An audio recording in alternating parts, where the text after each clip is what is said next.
Flint Board of Education, regular board meeting, October 26, 2022. It's starting up at 6:32. Call to order, roll call. I would like to call our board meeting, our regular board meeting to order at 6:32. Board members, as I call your name, please reply present for the record. Mr. Del Marone is absent. Trustee Gilbert. Present. Trustee McNeil. Secretary Rules. Present. Trustee McIntyre. And myself, I'm present. Board members absent is Mr. Del Marone.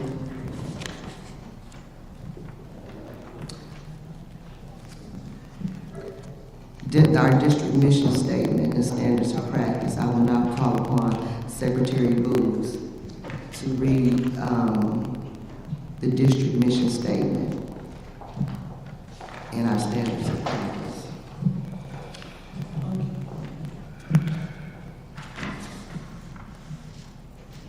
I am reading to you the district mission statement. It is the mission of the Flint School District to develop a community of learners who are prepared to live, work, and contribute in an ever-changing society.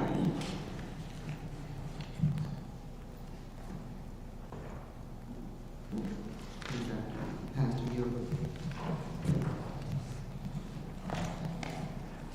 The Flint Board of Education standards of practice. In order to provide outstanding leadership and better serve the Flint community schools, we, the members of the Flint Board of Education, commit to the following standards of practice. Number one, we will be consistent in our dealings with each other, as well as students, staff, and community. We will model trustworthiness and honesty in our relationships with each other, with our superintendent, and with our constituents. We will focus on common goods of providing the best education possible for the students in the Flint Community Schools. We will respect the diverse views. We will respect the diverse views that each of us brings to the organization, as well as the view of others that we interact with as we carry out the business of the Board of Education. We will be open and authentic with each other, our staff, and the community. As we work to make decisions, we will focus on issues, not personalities. Our decisions will be student-centered and based on objective facts. We will practice good listening skills to better understand our fellow Board of Education members and constituents. I ask that all questions and comments from the board and motions be held to the end of the meeting so that we can get through our agenda. I will now call upon Secretary Booz to read I will seek a motion and second to approve the minutes from the September 14th, 2022 Board Committee of a Whole meeting, September 21st, 2022 Board Committee of a Whole meeting, and the September 21st, 2022 regular board meeting. So moved. Support. It has been properly moved and seconded. Are there any corrections? Seeing none, the motion to approve the minutes from the September 14th, 2022 Board Committee of a Whole meeting, September 21st, 2022 Board Committee of a Whole meeting, and September 21st, 2022 regular board meeting will be conducted by a roll call vote. As I call your name, say yes or no to approve the minutes. Joyce McNeil? Yes. Alan Gilbert? Yes. Mr. Joe Maroney is absent. Linda Booz? Yes. Laura McIntyre? Yes. And myself is a yes. The minutes passed with a 5 yes, 1 absent vote. At this time, the board will hear any comments from the public pertaining to the items listed on tonight's meeting agenda. Comments about items not appearing on the agenda can be addressed at the end of the meeting, please. Is there anyone present who wishes to address the board about agenda items tonight?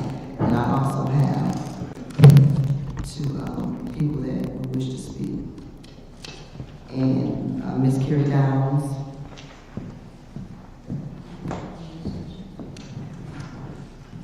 Board President.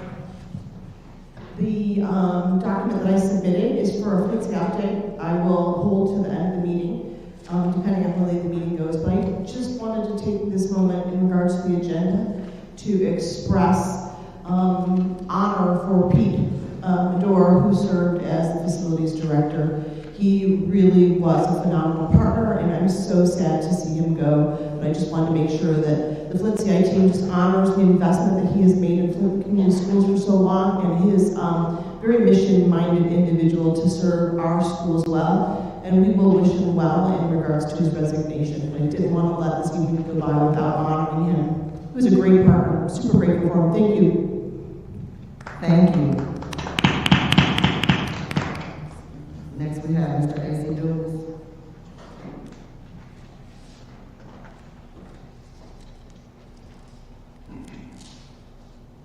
My name is A.C. Lewis and I'm a Flint resident.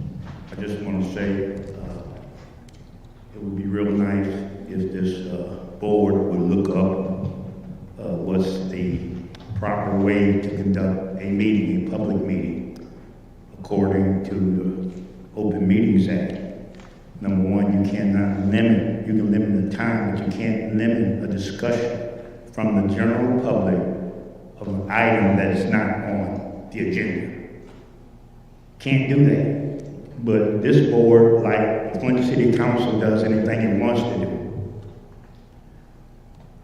And so that's, I'm going to speak on something that's not on the agenda.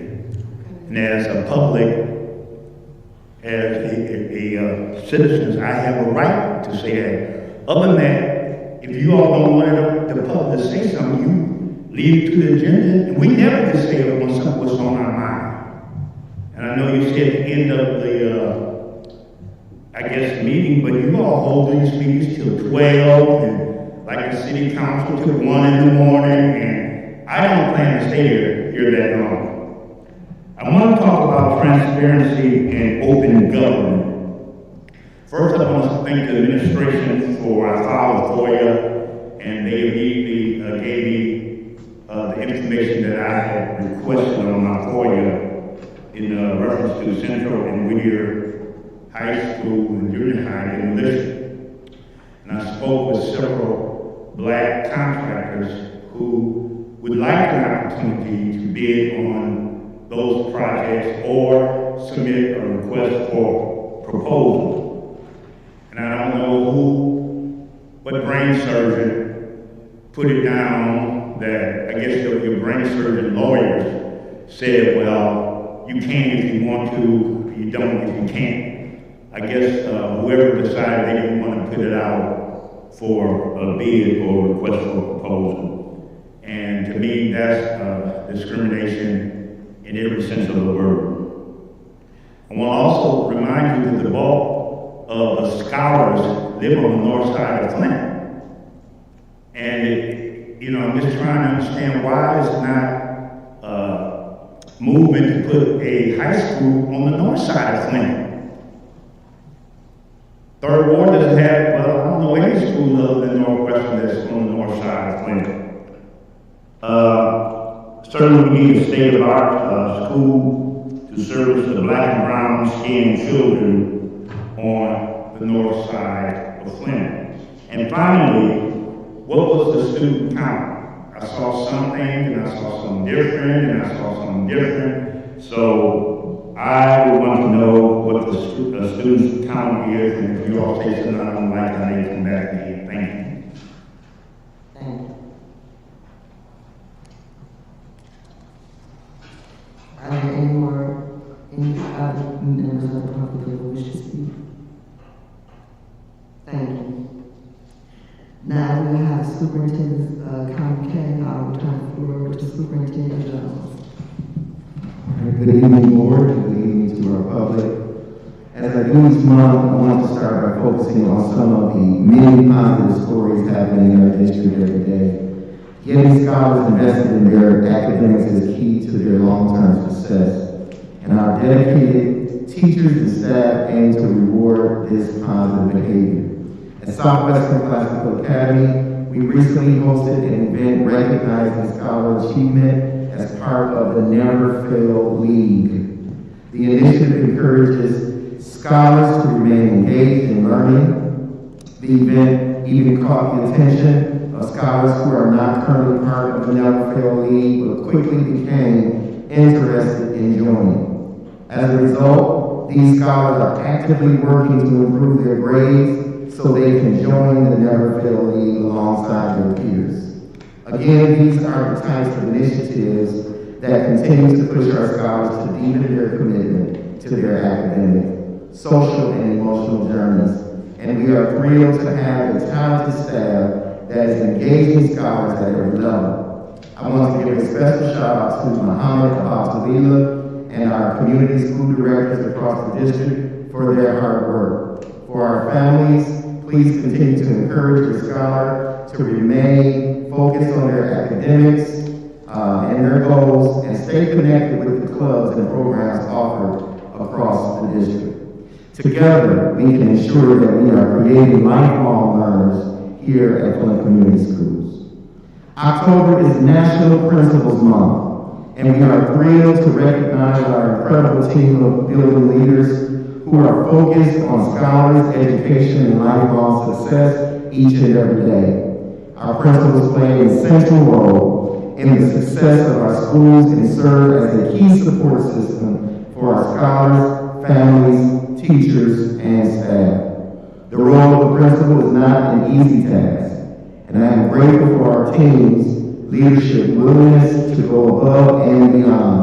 I would be remiss if I did not say their names. Angela Asensio Madden, Shamarian Grace, Connie Portis Brown, Rachel Turner, Eddie Thomas, Scott Penwood, Shalonda Bias, Kelly Fields, Christopher Akanicki, Natoya Coleman, and Ms. Gretchen Schaefer. We acknowledge you and the work that you do this month. As you know, Wednesday, October 5th is Count Day for schools across the state of Michigan. While we promote scholars showing up every day, and their attendance on Count Day is a key factor in the ability to serve scholars, families, and more on a consistent basis. Count Day numbers are still being certified, but anecdotally, we are pleased with what we are seeing. Our enrollment, although fluctuates, is today 2,879 scholars. We will continue to do all that we can to provide scholars with the education, resources, and space that sets them up for a lifelong success, and we appreciate the partnerships between our scholars, families, teachers, staff to make this a reality. At the end of last month, the district hosted the first of 4 quarterly community forums to provide updates on ESSER funding projects, renovations, and our shared vision for the future of Flint Community Schools. I want to shout out this board for ensuring that this is a possibility for our community. There are already several exciting advancements being made across the district, as we have spoken about several times in this meeting, in these meetings, and other meetings we've had. As we work closely with the Michigan Department of Education on the utilization of the funds available for the district, we will continue to update you on these projects and look forward to holding celebrations where appropriate. The next community forum is scheduled for Thursday, December 15th from 4 p.m. to 6 p.m. The school community, including our scholars, families, teachers, staff, and board members, are invited to join us either at Accelerated Learning Academy at this location or online via Zoom. We hope to see you there. Our administration is focused on truly renovating, rebuilding, and re-energizing our district with the support of our board, families, parents, and neighbors. I look forward together to improve existing facilities and create brand new spaces for the next generation of Flint scholars to learn, grow, and play. And as I close, as we continue our ongoing effort to implement and improve our multi-tier system of support across the district. I am thrilled to share that Flint Community Schools received several awards through the Michigan Department of Education Promoting Positive School Climate Project for 2021-2022 school year. These awards highlight our school's abilities to implement and strengthen our multi-tier systems of support to meet our scholars' needs. I want to congratulate the school communities of Will Ryder, Pierce Elementary Schools for receiving Behavior Silver Awards, and another shout out goes to Accelerated Learning Academy, Rhino STEM Academy, Durant Terry Mott Elementary, Freeman Elementary, and Nethercutt Elementary for receiving Behavior Bronze Awards. Congratulations to all of our buildings for setting an example and positively representing Flint Community Schools each and every day. We remain committed to doing what is best for our scholars, socially and emotionally. This work is happening both in and out of the classroom, and we appreciate all of the work Board of Education and those that are participating in Flint Community Schools, and especially our staff for what we're doing for scholars each and every day. Thank you very much.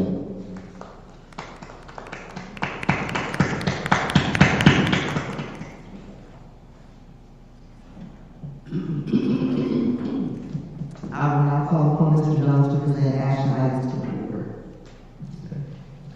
I seek a motion and a second from the board to approve resolution 25.13, authorization to purchase approved items from Michigan Department of Health and Human Services Nurses Grant FY23.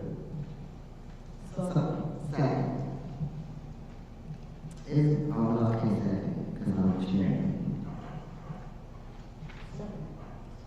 Is the properly moved and seconded? Is there any discussion?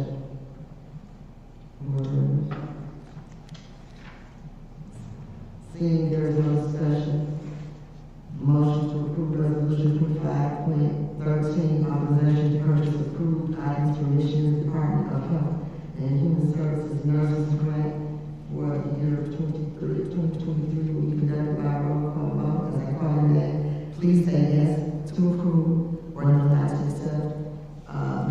Joyce McNeil. Yes. Trustee Allen Gilbert. Yes. Chris Delmore. Yes. Secretary Linda Lewis. Yes. Laura McIntyre. Yes. And myself, Carol McIntosh, is the yes, the motion passes 6 yes, none opposed.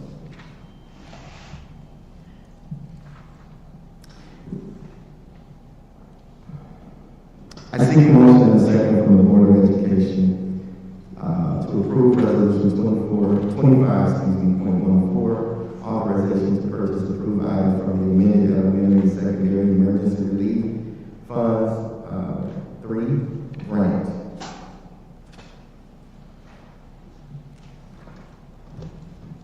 You see the motion? It's on page 25.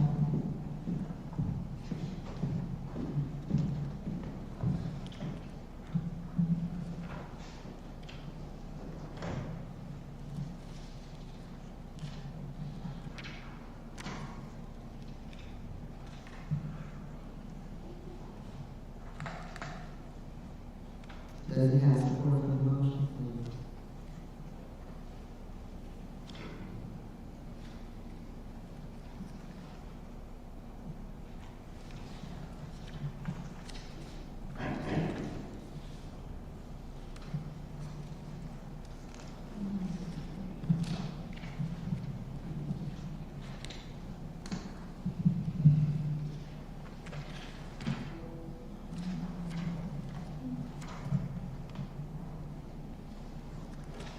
Is there any support for the motion right here?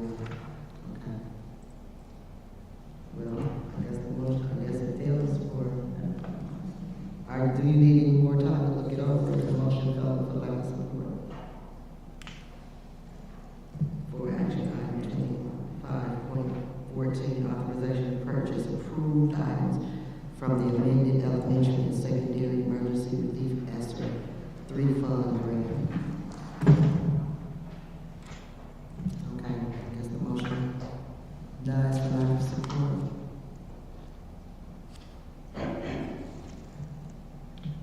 Is there any discussion? No? Okay, Mr. Jones? I feel that this item need to be in the finance department. We need to have a discussion on this, rather than just see it completely fail. But I would like to see this move into a finance committee where we can have a discussion. Because we're talking about 82. Which one we're talking about? $82 million. $82,478,145. And this board is clueless where we at financial. I don't think. 2 point, wait a minute now. Oh, this is 40. Some of us, yeah, some of us not, but we would. If we're on page 25, 82 million. We're on page 25, yeah. 82,478,000 plus dollars. For the, and this is an amendment, right, Mr. Jones? This is an amendment to an already approved. We need a finance. Okay, so they want to have further discussion, do you? And Madam President, if I may. McIntyre? I really feel we can't go forward with any of these financial decisions without a treasurer and without a financial subcommittee meeting. I mean, this is over $82 million in ESSER money. This is valuable resources for our school, for our district, for our students that just can't be capriciously allocated without a better understanding of where it stands in totality with the rest of the budget, with our strategic plan. I mean, I can't, in good consciousness and fiscal responsibility, move any of this forward. Okay, Ms. Wolf, would you like to come to because this is an amendment, right? And you excuse me just 1 second, please. So even though if you're not going to support it, that's fine, but if she has information. I asked for a treasurer and a subcommittee meeting. I really don't wish to waste our CFO's time. I don't need this Okay, well, information. I have okay, this that's information. hold on. Yes, ma'am. Take it easy. Monday we have something set up, so we'll put that back in there and bring it back. So is it the board's decision to table this until you get further information? No, it died for lack of, it died. Well, you just said you'd like to have more information, so. I said more information, but it died. Okay, so it's still need. No, there's no need on the amendment for 25.14. Mr. Jones? I seek a motion, Mr. Chairman. Mr. Delrone's hands up. Mr. Delrone? Yeah, I just want to say, we're in a precarious situation. We're not having a meeting. I'm sorry, what? I said because the information is all right here, but like I said, go ahead. You go Yeah, ahead. so, we don't have meetings, we do have some meetings. And let's schedule a meeting then, if that's the desire of the board, we can do that right here. Okay, and I think we should do that. But quite often we have a hard time getting a quorum. Right. We're not getting, I would like to see all board members informed of when there is a subcommittee meeting. Now, Okay, well, we can't sit at the table, but my understanding has always been up until a few hours ago that we can be part of the public. yes, and we've been saying that, that's what the desire. Well, I guess there was a meeting earlier this evening Yes. for this one. I wasn't informed about it. Had no idea. So I'm not sure what's going on. You know, The meeting was posted, Mr. Delrone. well, it didn't get to my calendar. I'll say that much. Okay, well, let's schedule a finance meeting right here and right now. And then everybody can check their schedules to make sure they're available, so we won't have to cancel it. And then, is that a problem? We need to have a chair for the finance subcommittee meeting. We need a treasurer. The treasurer, according to our bylaws, is the chair of the finance subcommittee meeting. We don't have a treasurer, therefore we don't have a chair. We already went over this. We're all gonna be there to in transparency. We don't have to give you a position to take care of the business and to look at the data. Because the whole point, I thought, was to move the district forward. But yet, every week, here we are again. So is this going to impede the business of the district? What's impeding the business of the I'm not. according to our bylaws. The bylaw, I can sit in an empty, vacant seat. I'm not. It's not empty or vacant. It is. And I'm not gonna argue with y'all about this every single week, because one thing about it, I'm not I gonna appeal hurt. to the decision of the chair. It's not my decision, it's the rules. It's not the chair's decision. Parliamentary procedure, Madam President. I appeal to the decision of the chair, your decision not to appoint or not to have an election for the treasurer.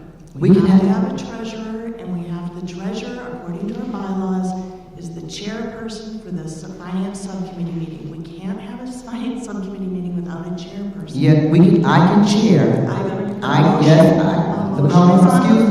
Excuse me, There's a ma'am. privileged motion on the floor. I've appealed the motion Okay, to the so chair. You need to acknowledge it.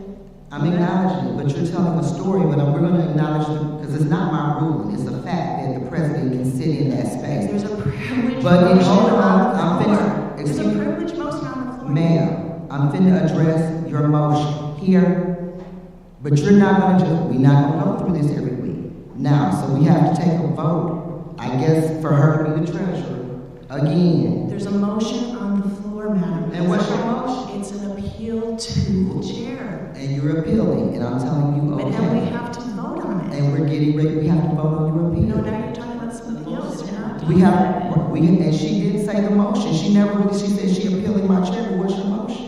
You have to say your motion, what's your motion? I said, I appeal to the motion of the chair, your decision to not have a treasurer, an election for the treasurer, and to not appoint a finance subcommittee chairperson for the finance subcommittee.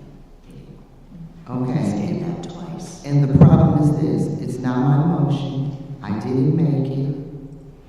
Okay, you were removed by your board and you tried It's to a get. privilege, I'm there's giving a you- privileged motion on the floor, Madam President. We have a right to hash this out, ma'am, we don't have to just. There's a privileged motion on the floor, you're supposed to. Well, what's the motion? To appeal, do you have a second? Second. Okay, you got a second, now let's take a vote for what? To appeal the motion, do you appeal? I don't even know what she really appealed, but she's claiming that I'm Follow not parliamentary procedures, there's an appeal to the motion. And I'm of the saying chair. we're voting. You don't even know what And we're parliamentary voting. procedure is. It's I it's do. a We're- privileged motion. No, you don't. Excuse me, ma'am, you're out of control, and stop interrupting, because we're in the middle of your vote. Now, they said you second, so at this point, we're gonna take a vote, a roll call vote. If you don't mind, for your motion that was seconded, right? It's an To appeal, I know it was, I heard you. Pastor Gilbert, it's an appeal. Oh, discussion, right, go ahead. Are we gonna have some discussion first? Yes, go ahead, let's discuss her appeal. Okay. I was trying to have discussion, she wouldn't. Now it's time to have. Excuse me, ma'am. It's time to have discussion after you made your motion and it was seconded. Yes. And let me just have, the appeal of the chair is what? What is the appeal on or about? Just so we're clear.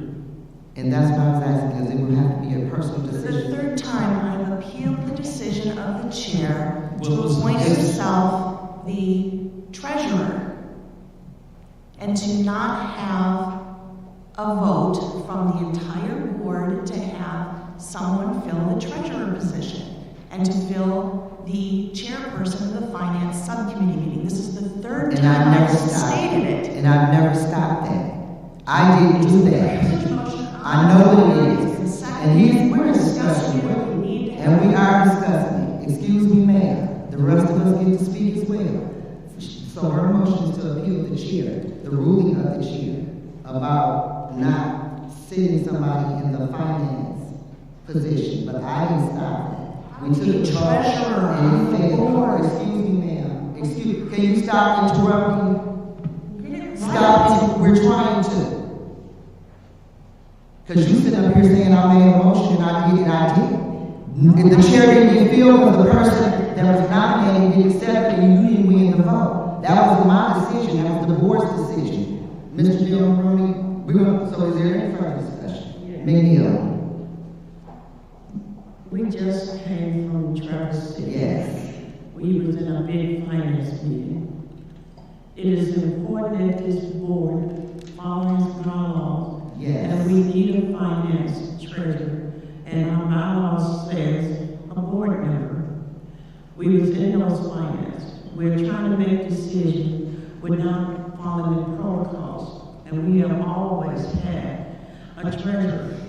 There's nothing wrong with having a treasurer that whether you like the person or not, nobody can hide. And what is it that this person can't be the treasurer? And we know that capable of pulling this stuff through and helping us. But it is recommended that we have a treasurer, and it's in our bylaws.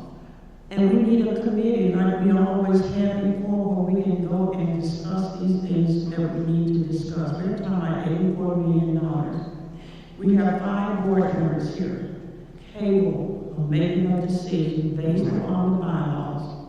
Not because somebody's watching you or you're afraid to say what, you can't prove nothing, the person didn't steal nothing, take nothing. So we make a decision and these positions are filled by board members and your bylaws. Is there any other discussion? Okay. Pardon me, Chris. Yeah. So, what I've heard from you is that the president can sit in. When the seat is vacant. And we can all come to a meeting and participate in a finance meeting because we are the board. Excuse me, ma'am. Point of information, quick question. Is it required? Right, it's a point of information, it's a quick question. Yes, quick inquiry. Yes, could you point us to the bylaw where you can... No, you point to the bylaw where it says somebody has to sit there and question. I didn't appoint myself. That was the rule I read. Okay, we voted her out. We did vote for that, but you keep trying to bring it back. I'm not going to argue about it because we can all be at the finance meeting together doing our due diligence. But see, that's not the goal here. The goal is for one person to get their way. Now, if you're really interested in doing the board business, we can set a meeting right now, and everybody at the table can be at the meeting, going over the dollars and cents with the administration, getting down to business. Now, it's just mandatory that we put specific people in specific places. Then say that, don't act like it's for the business of the district. Okay, so now, is there any further discussion? I really do think that we need to have a chair on the treasurer committee because I don't see a reason why she's removed in the first place. Well, we can remove her for just for a cause. I don't think, what was the cause? Because we voted her out on the rules, and that's the No, that's not a cause. That's not a cause, Carol, President. I wasn't the only one that's rules. It was 4 votes in here. Yeah, but And that's what governs the board is rules, 4 votes. No, she's still a board member, because we didn't vote to accept her we resignation. actually have several committees that are not being chaired or have not been conducted. We're out of order. Either we're going to have accurate subcommittees or we're not. Well, because I understand some districts don't even have subcommittees. Well, the subcommittee meetings got off track because they kept being overhauled and stuff was being pushed through. So the 2 and 3 person parties are supposed to talk it over, bring it to the full board, and we're supposed to decide together. By the committees I have served on, they have. Okay, well, that's what I'm saying, so it's not everybody's out of order. Now, no, we don't have a treasurer, but we can all sit in the treasury meetings and participate and take care of business. So the fact that we don't have one person named for a treasurer, and like you said, some boards don't even have subcommittee meetings. So why we have to revisit this and impede the business every week, I don't understand.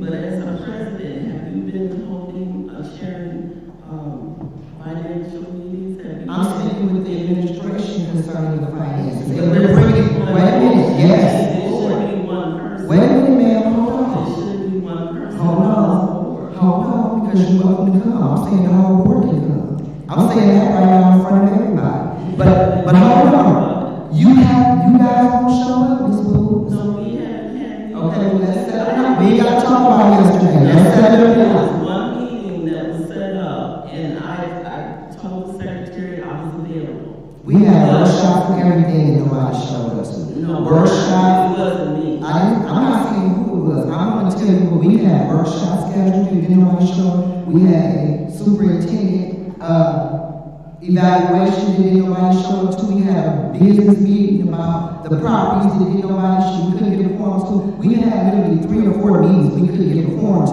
So now we're in limbo and everybody acting shy. What I'm saying moving forward today is we can have an open financial meeting with everybody on this board, including Ms. Tish and whoever Mr. Kelvin sees fit to bring forth so we can discuss the finances and take care of the business of the district. Now, what is the problem with that?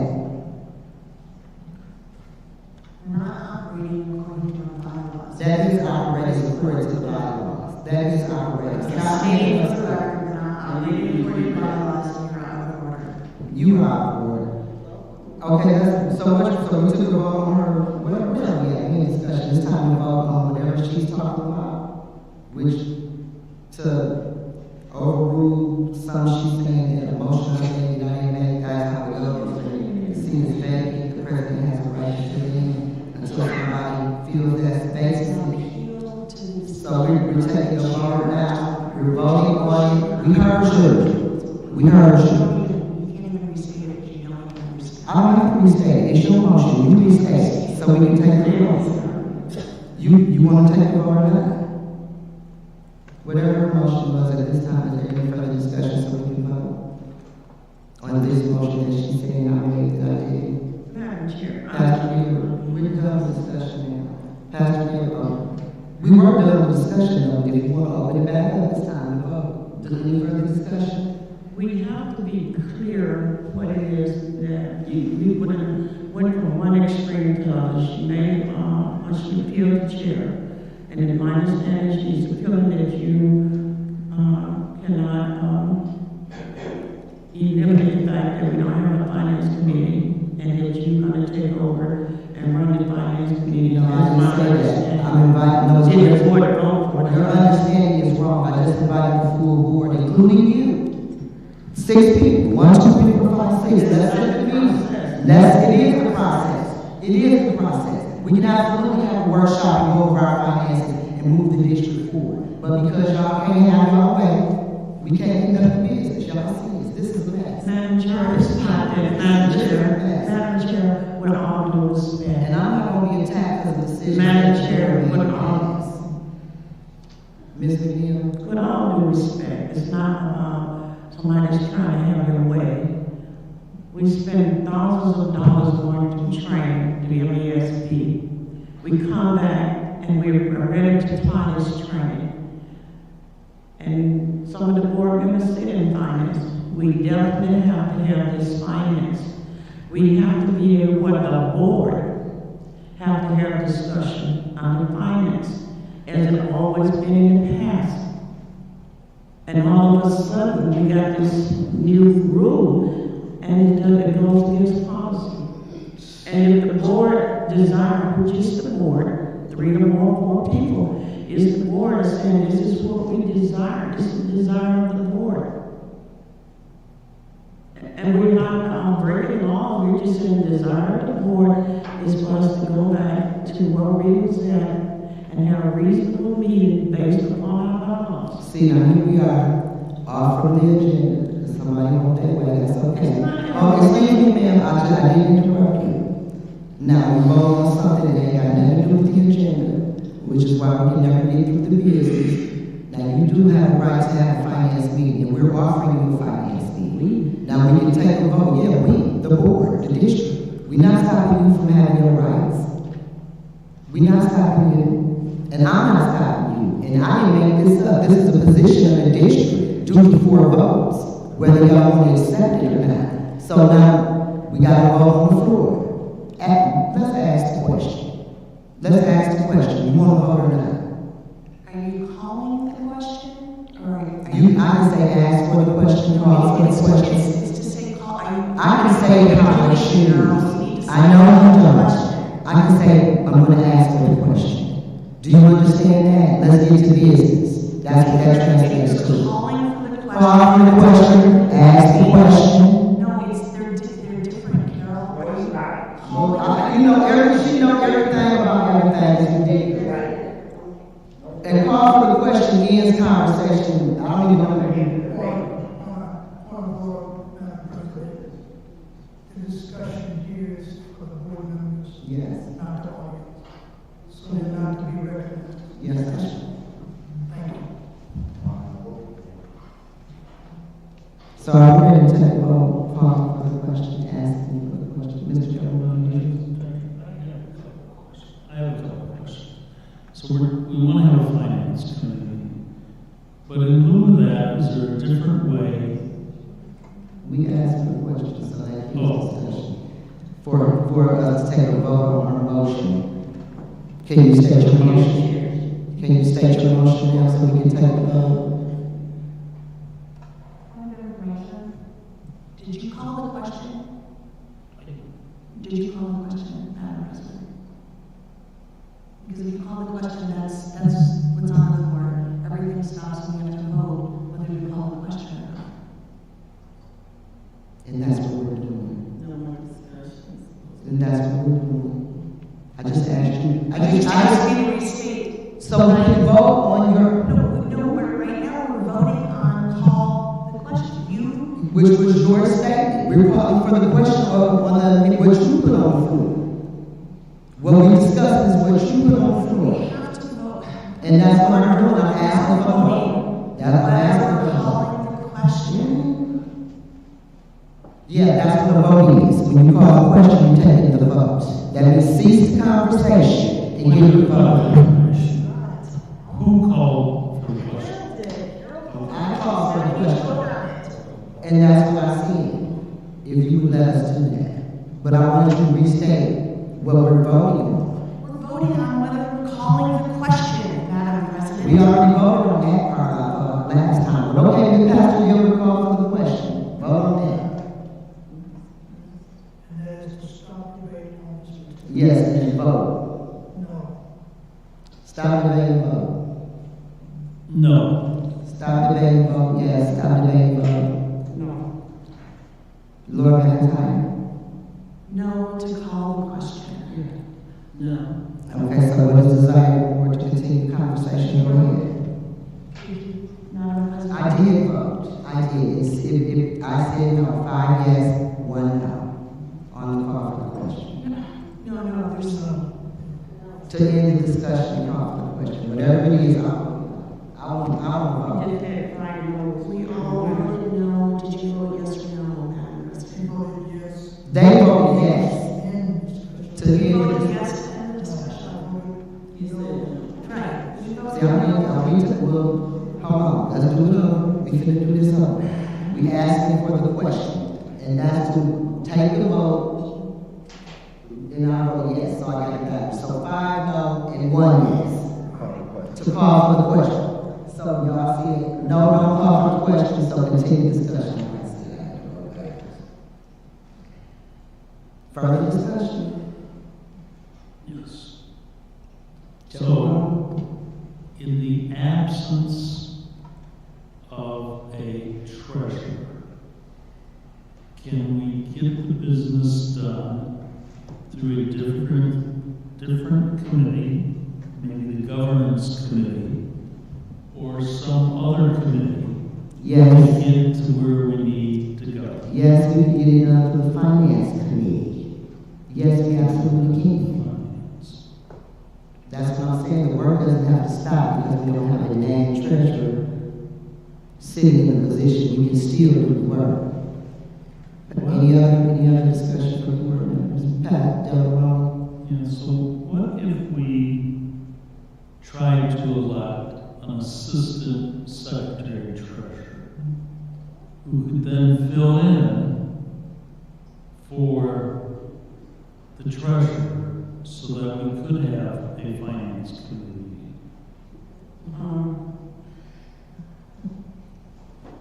then we would still, did you address me? We would still need a treasurer. Even when you talk about, well, you need assistant secretary, assistant treasurer, you have a secretary, but you don't have a treasurer to be assistant to. My solution to this whole thing, we as a board member, we can make a motion if we want to support a member and select a treasurer from the board and get over this stuff. Unless there's something outside of personal reason that you don't want a treasurer to look at these books.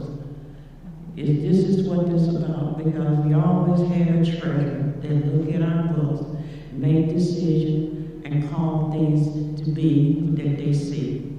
Unless there's another hidden agenda, the treasurer, then we should have no problem moving into a motion to restore our treasurer back, because we were working fine and everything was working well all the way up until that person was removed.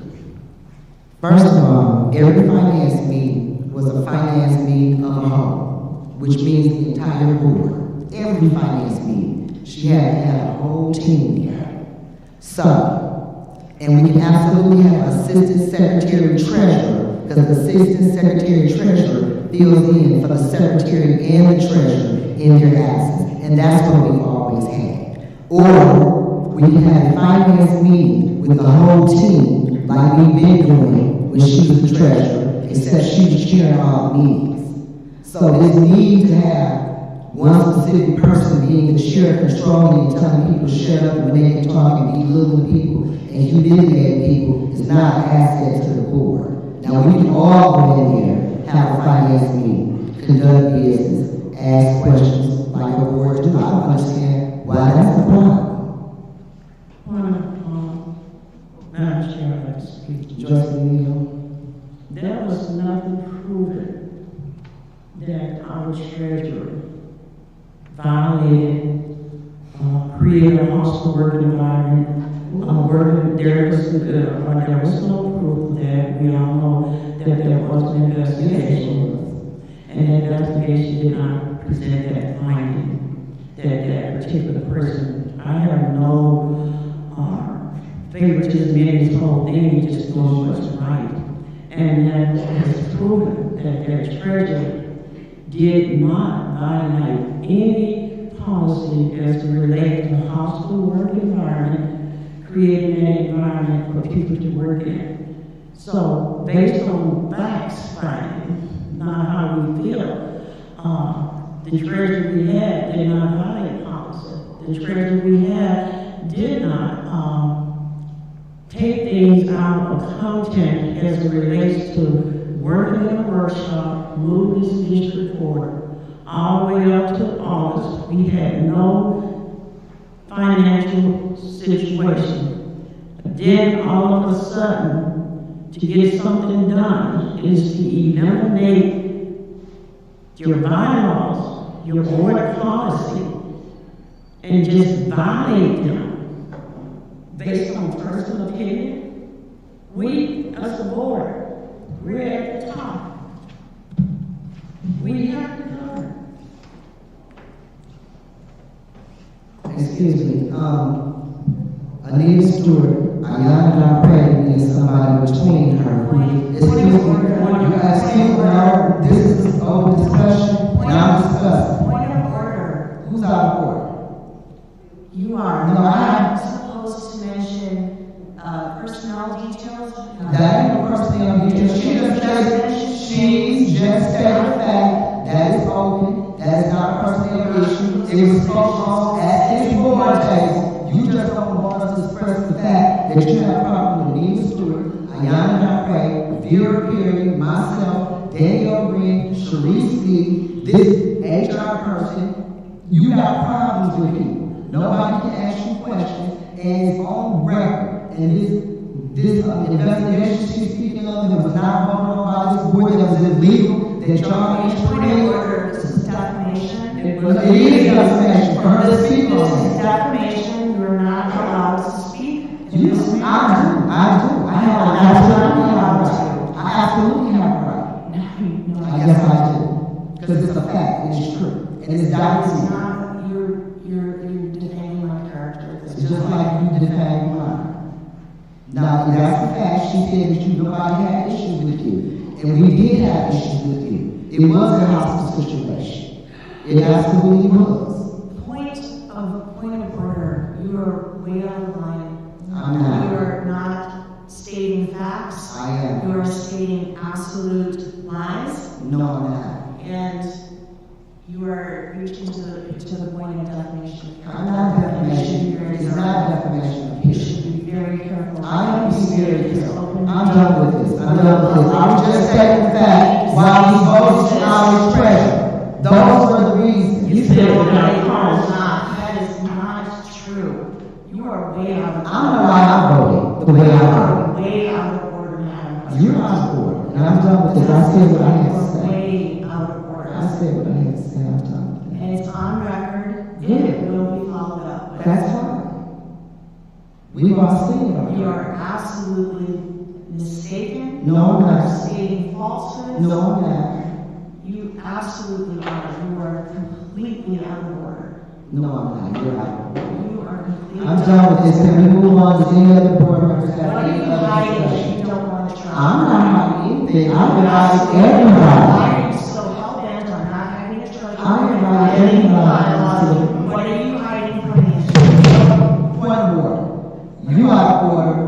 Stop taking this district hostage every time you don't get your way. I am not hiding anything. I've invited the entire board to have an open discussion about the finances. What is it that you want to get your hands on that treasurer job and do? What burden are you trying to wrap up? Since you're going to accuse me, let's talk about it. Now, does any other board members have any other pertinent information pertaining to this situation? Ms. Scott, where are we at with this? We're still in Strongly discussion. object. We're out of order. We're not following the bylaws. We are. We don't have to make you treasurer to be following the bylaws. Stop manipulating to have your way. We don't have to have you for the treasurer. The bylaws. It's not. Show me that in the bylaws. School Board of Education. Show it to me. That says you have to be there. It just said you was. That's what I thought. It said a board member. And all of us are board members, so all of us can go and sit in. Let's select the treasurer. Well, Mr. Yamaroni, was that a motion to elect assistant secretary, treasurer? Well, it was basically something to point out at discussion, but I think we already have a motion for. Whatever that is, because we're still in discussion on whether not stopping the conversation on the appeal of the chair. On the floor. And we still in discussion. Right. Is there any further discussion? So is it time to vote on Yes, the ma'am. appeal of the chair? That's what I'm talking Wait, hold on. You cannot recognize members of the public. We voted on the call for question. If I want to hear something, somebody says yes, I can't invite them to meetings, but I can definitely listen. I can definitely listen, thank you. What was I saying? You're out, excuse me, ma'am, stop. You're not fit to be a board member. Thank you. What was I saying? We on the motion to appeal the chair. And we're time to vote, right? That's the fact that the board is done with. Is the board done with discussion? Is there any further discussion? Pastor Gilbert? Or would you like to repeat your motion since so much has happened since you made it, so we can know what we're voting on now? Madam President, her appeal was for you to not to be over the finance meeting. The chair, okay. All right, so, So my vote is, no for you not. okay. Chris Demorone? In the absence of not seeing anything in the bylaws, I'll say no. So no for me to not be the chair of the finance meeting. Yeah. Okay, so Ms. Booth, No. Laura McIntyre, No to being the finance. Joyce McNeil. No, you being finance chair. Okay, yes for me. So the motion passes 5, no. The motion failed, no for me to be the chair by 5 to 1 vote. That motion was all, I'm just saying. That's what I thought, that was definitely not the motion, but okay, if that's what they want to do.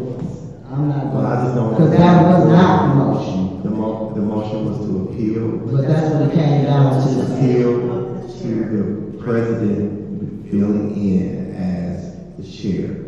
So she appealed it. So, but, okay, right, but we Now we're didn't. dealing with the motion that she not be over the finance committee. That's the appeal. That's her appeal. Well, so then, if that be the case, then the board has decided through the call for the question that she cannot be.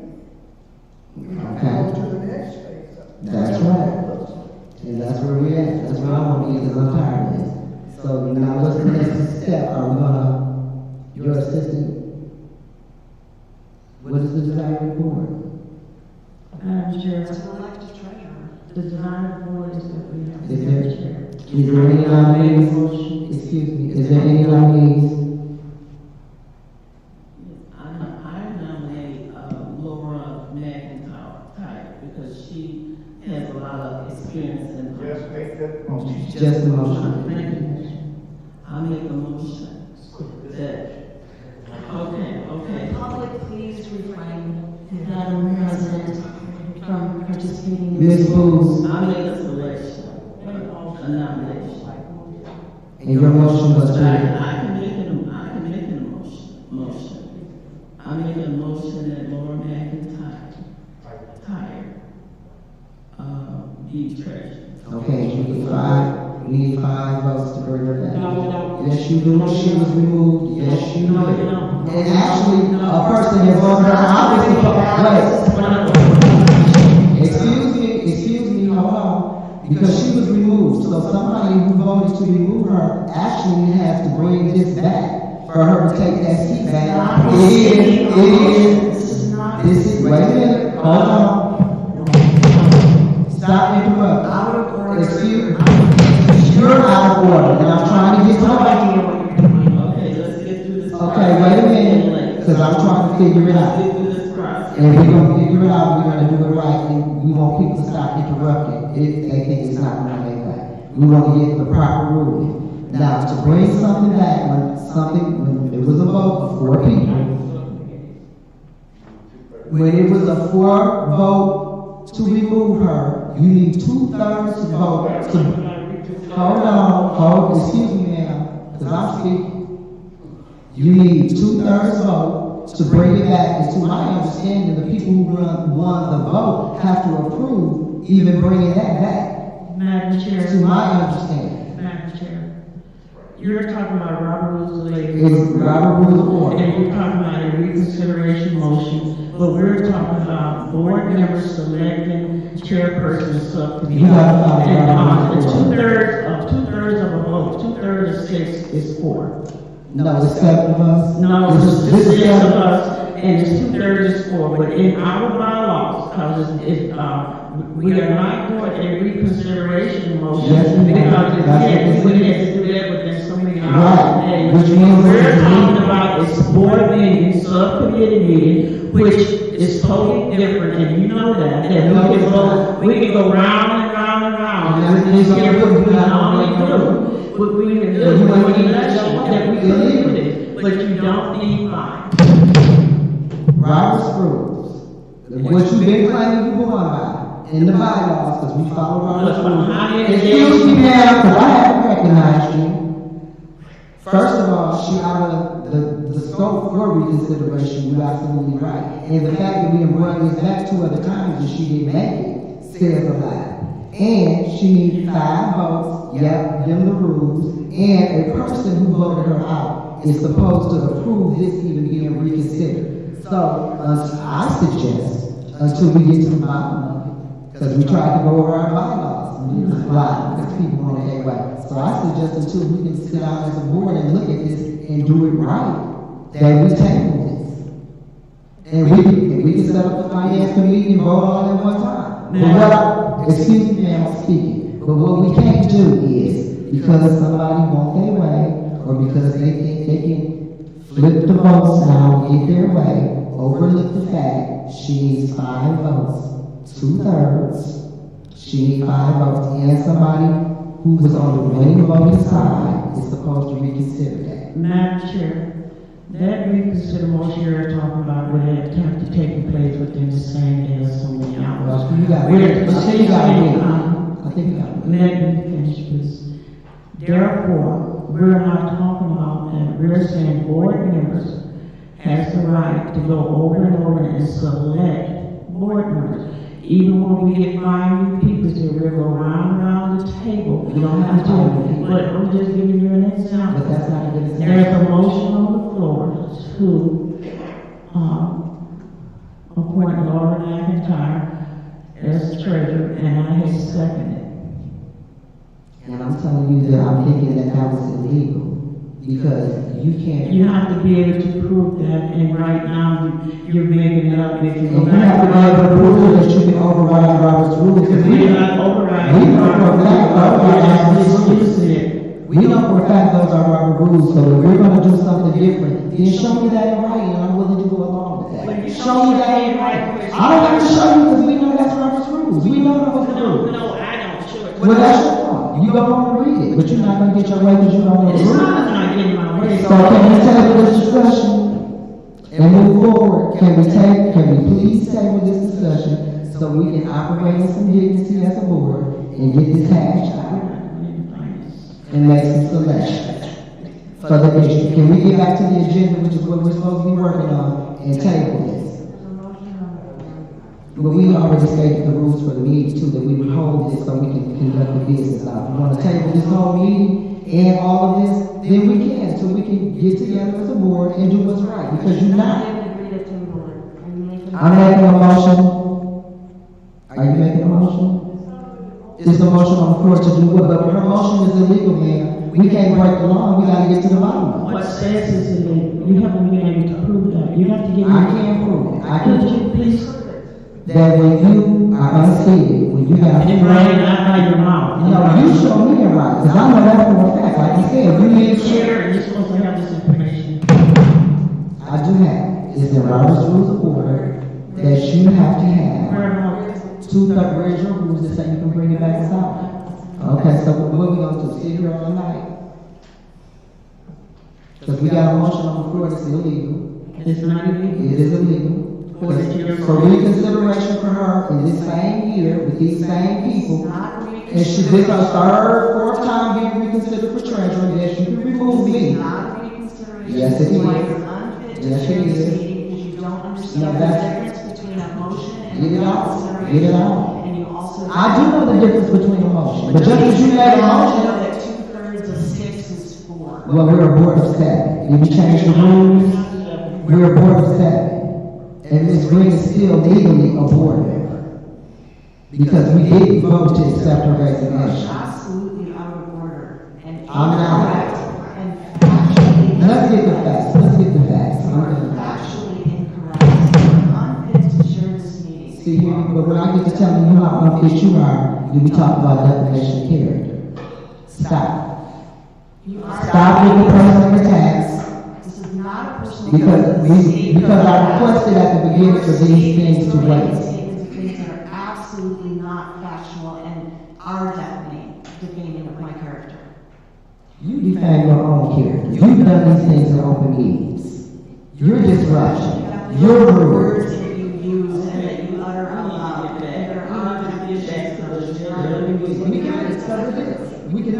can never conduct district business because we have this gatekeeper impeding when she don't get her way.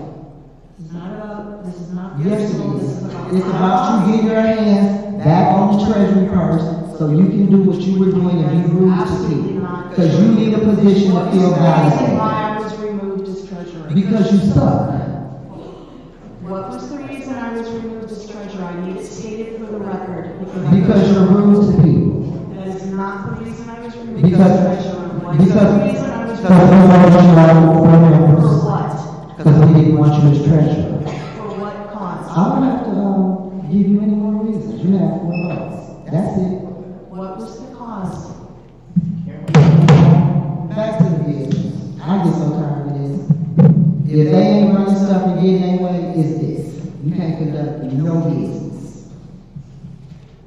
We can't conduct business. Excuse me, ma'am. Excuse me, ma'am. Excuse me, ma'am. You out of order. You out of order. Stop speaking out. Stop being rude. Stop with the personal attacks. And until we see something that say you don't need 2/3 votes, I don't know. Should we take a meeting? Madam Chair, Because we gotta have an in-depth discussion as a board. It's not gonna happen just because you two came up with this. I'm tired of it. I'm tired Madam of Chair, it. we didn't come up with anything, we just reading what the policy says and what our training. And what does the policy say? Where is it? Your policy says that Show it to me. the board, the bylaws. Show it to me. Madam Chair, you're sitting there, and I shouldn't have to show you, you're giving the direction, your bylaws, everybody has them, state that we have a treasurer by the board, a board member. And that treasurer, and that treasurer be, the chair. I am a board member. You are a board member, but the president cannot hold 2 positions of conflict of It interest. is not. For you to be over the treasurer. Wait, excuse me, you don't have to use that. One information, Go ahead, Chris. I'm in full agreement with whoever says, show it to me, okay? Whatever we're talking about. Yeah. So, you know, we spent about just 5 minutes, and it reads right here, removal of a board officer from office. The board may remove a member from a board office position with or without cause Thank you. by a majority vote of members of the board. For- With or without cause. Thank you.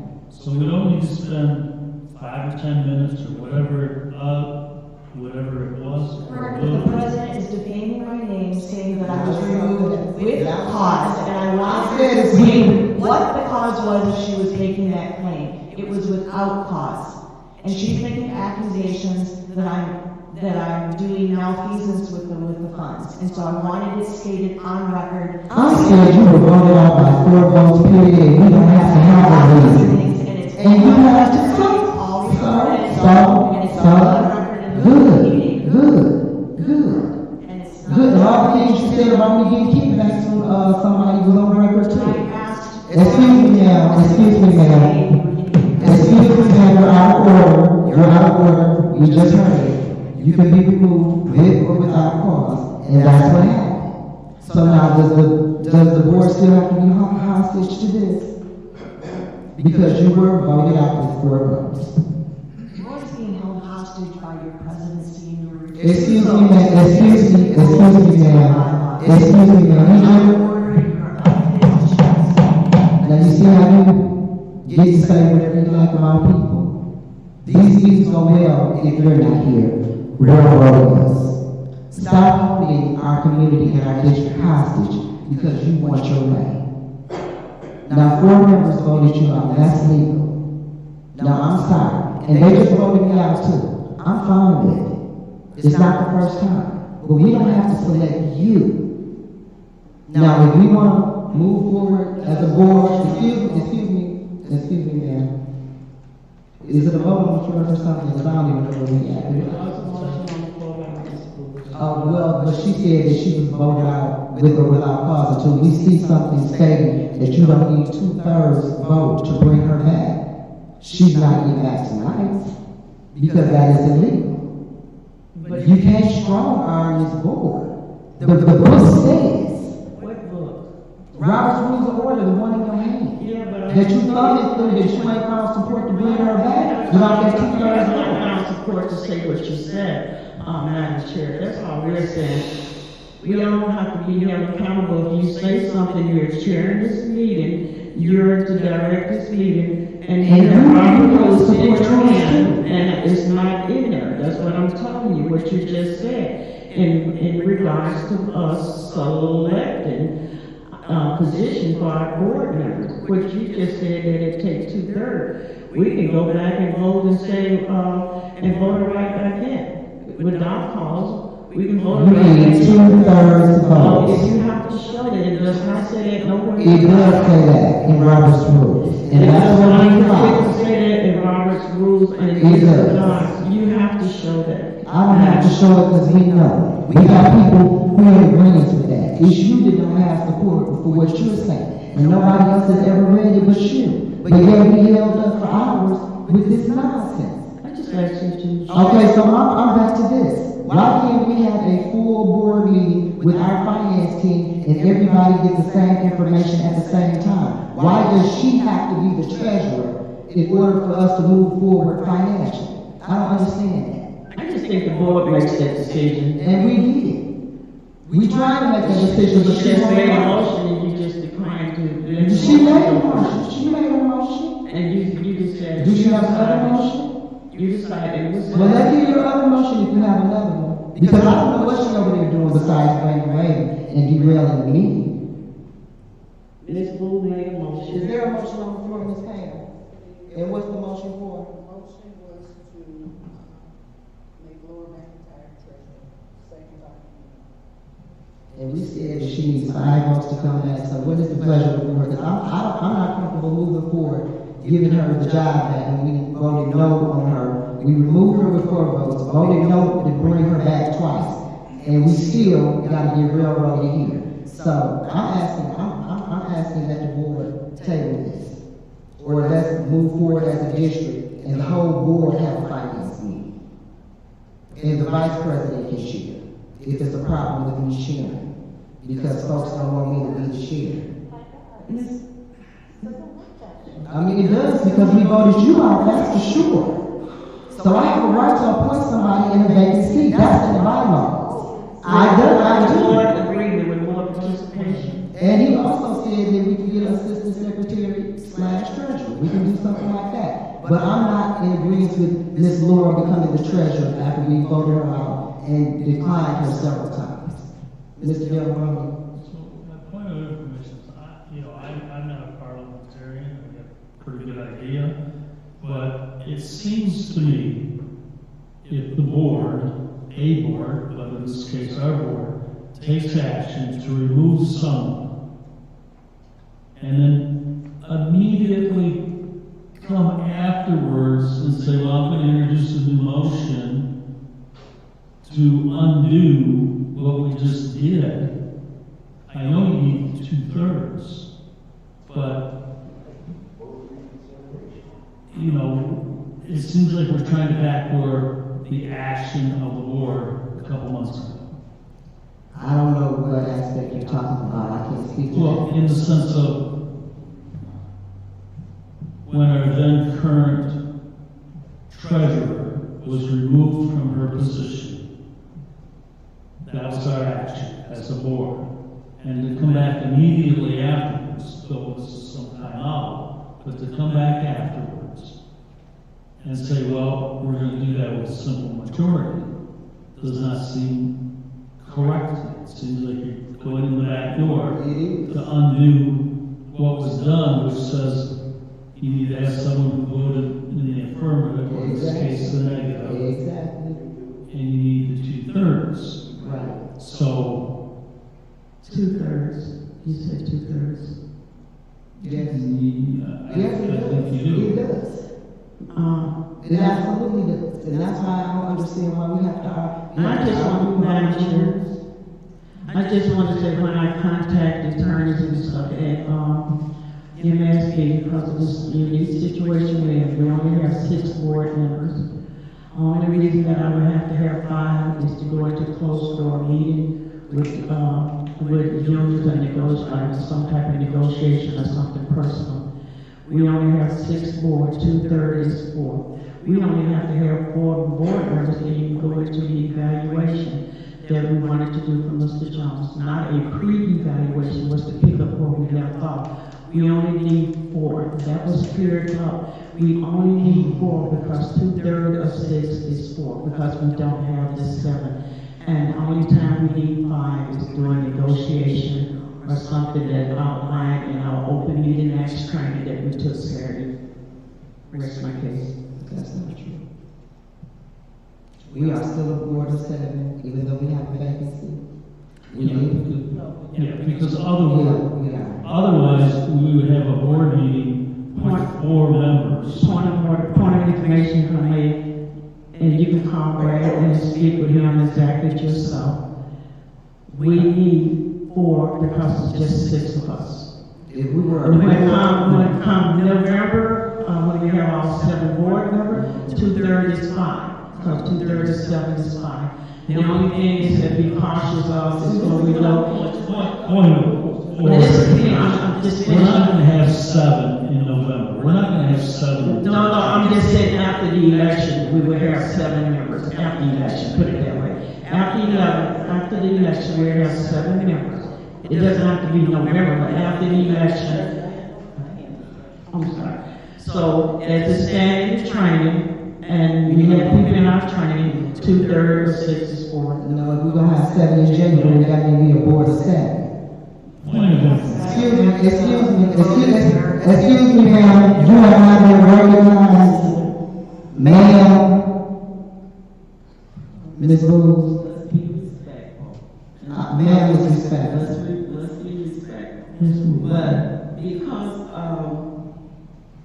one member resigned, we are 6, not 7. We're not 7. We're not 7. We are. We're just not a down to voting. We're not a 7-member board. We're 6 active board members.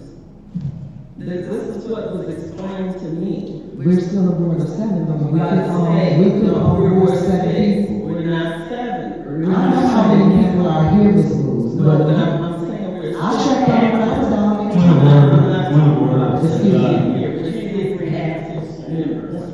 Point of order, excuse me. That is not correct. Right.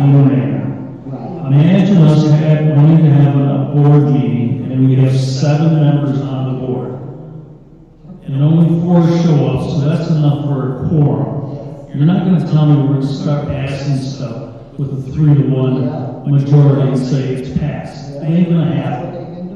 That's right. It ain't gonna happen. You can have all 4 vote for it, or it's not gonna pass. We always pass on 4 votes. We never pass on the. Yes, you can pass on 3. Are you listening to me? Are you listening to me? No. If you only have 4 members show up at a board meeting, Right. you need 4 to vote to pass it. You can't have 3. Right. And what's being proposed is that, well, we're only a board of 6, so you can pass something. With 4 votes. Which is illegal. If you got 6 2/3, with 4 votes. the 2/3 is still 5 votes. That's what it is. Ain't no, you ain't gonna hike the ball in the dark and be in Super Bowl on a slide on move. Cause I checked on it too while we were down there. So I'm encouraged, are you saying the 6 of us, 4 people on this board, passes? I'm saying this is why we can't take care of business. What I'm saying is what Linda was saying is incorrect. Well, then you have to go back and tell the attorneys. That's what they train us on. Well, I And asked I'm saying then the attorney's mistake. Because if only 4 people, imagine we had 3 vacancies. We're operating with 4. And we're gonna pass stuff on a 3-to-1 vote? I don't think so. I'm not saying we First of all, this is I'm just saying if you follow what the attorney told her. excuse me, point of order, a point of order. First and foremost, we never accepted Mrs. Bray's resignation from God. I'm just saying. Well, no, it's not a secret that Ms. Bray resigned. It's not a secret, but we're not supposed to be mentioning a lot of names. Ms. Bray resigned okay?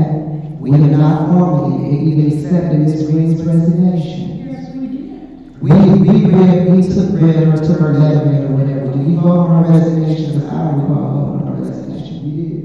Okay, so then we were supposed to onboard a second member. So, and then that didn't work out because so we still aboard the staff. Why didn't that work out, Madam President? Because y'all Ms. Pence left the day by one and then you needed a 48-hour, yes? Madam President, The day fell made no.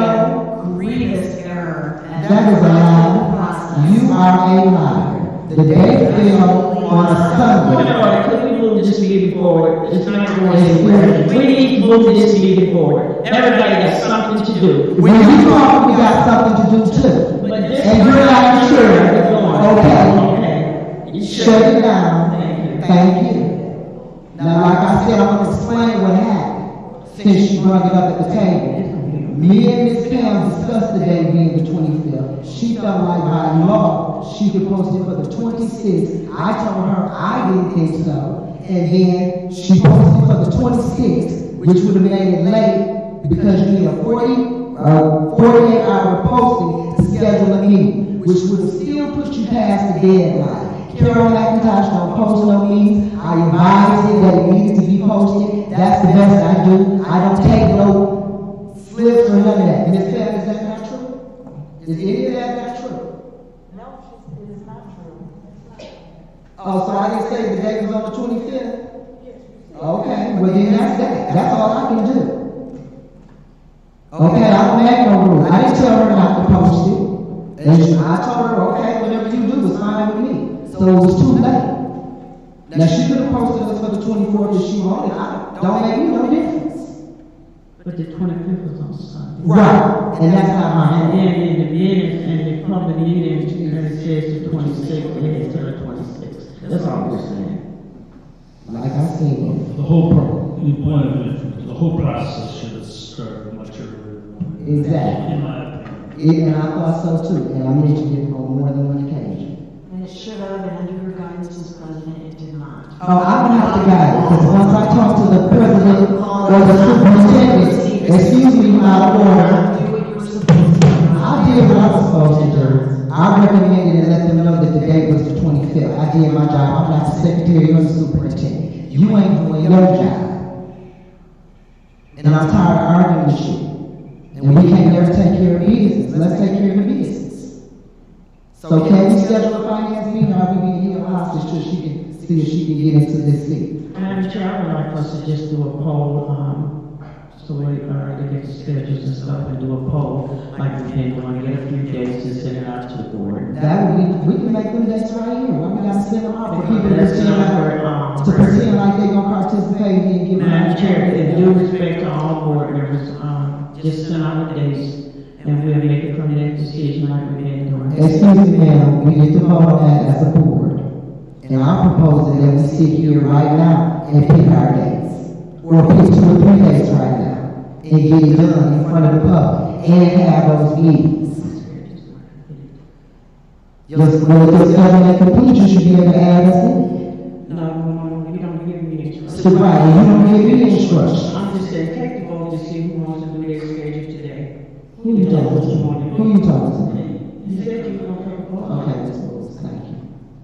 All right, so, let's look at, see, this is what I mean. Anyway, can we all look at our schedules and see when we can get a finance meeting in so we can go over things on the agenda and move the district forward? Mr. Kaplan, can you look at your schedule and see what days would be good for you? You two, Ms. Tish, can you tell us when we can have a finance meeting so we can all get together as a board and go over our numbers so we can get the business handled? We would be available based on the board. So today is Thursday, are we doing this next week, Mr. Gerald? Is the pleasure of you to do this next week? Today is Wednesday, okay, so I think we would be precedent to try to do it tomorrow or Friday. I'm not good. Okay, so I'm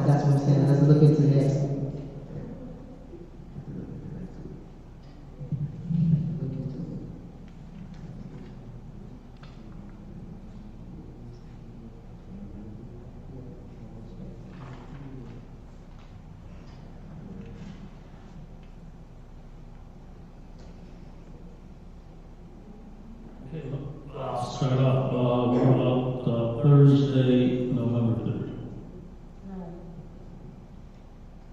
You said the third. Thursday, November 3rd. I can't do the third.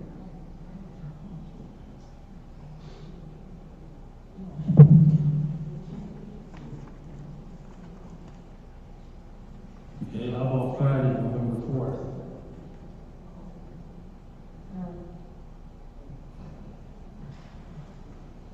Monday, Tuesday, Wednesday, or Thursday for me. It's the same regular schools. So So that's two people. So, Ms. Melody, what about Monday, Tuesday, Wednesday? Yes, okay. What date you doing? It have to be like a Monday. I mean, what date, what I date? don't have my calendar, but I know, Cause you know, it's kind of different. next week. Monday's October 21st. And that's Halloween, mine is the 31st is Halloween. So let's do, what about Tuesday? Have to be Tuesday or I can do it Wednesday after Thursday, after the third. And Tuesday or Wednesday. I can do Tuesday. Which is Tuesday. Tuesday in the evening works good for me. Okay, so we got 4 people for Tuesday. What about you, Pastor Gilbert? Can you do Tuesday? I don't think I'll be here. I don't Okay, think so we have 4 people for Tuesday. So the question, that's 4 people to make a quorum, so are we shooting for Tuesday?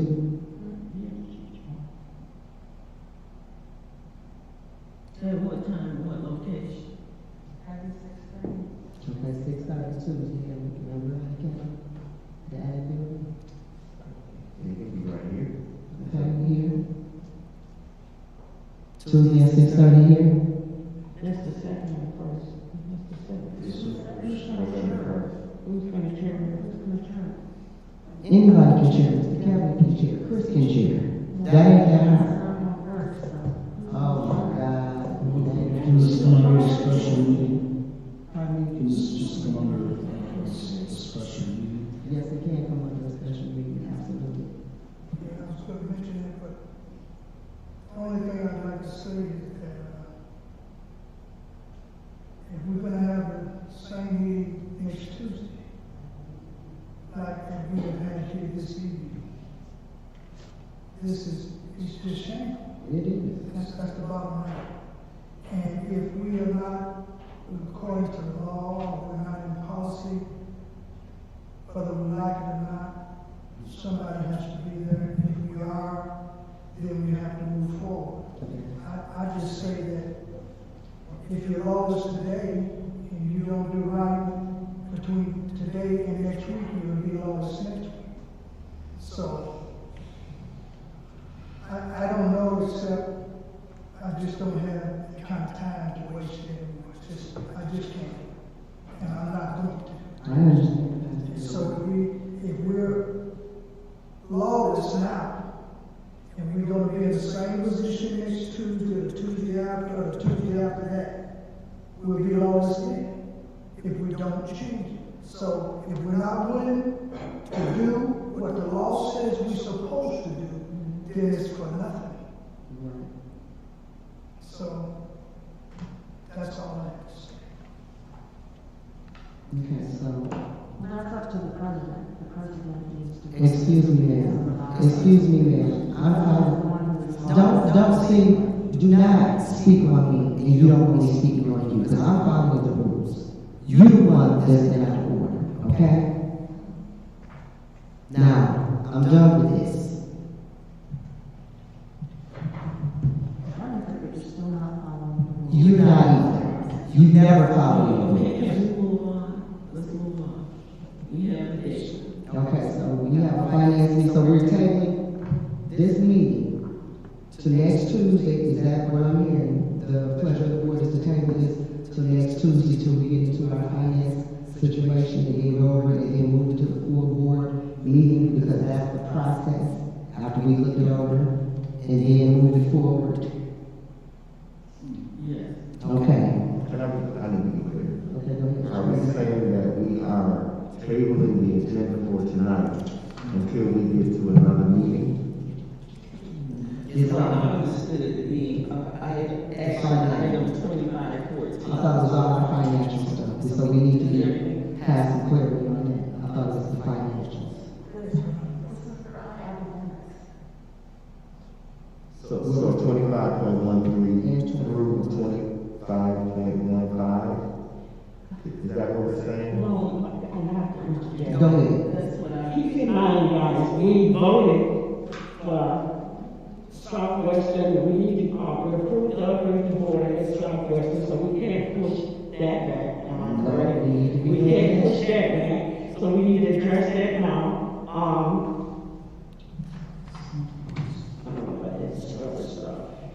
And the personnel stuff, we can push that back, except for the guest teachers. But I think we agreed that we do the guest teachers.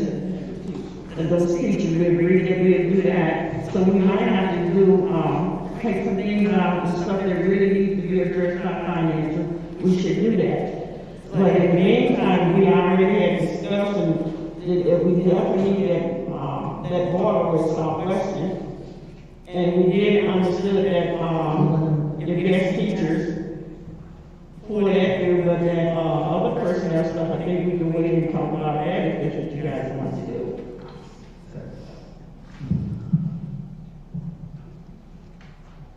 And I don't know what we did with that. I can't remember what the telephone management system was, but we definitely need to go on.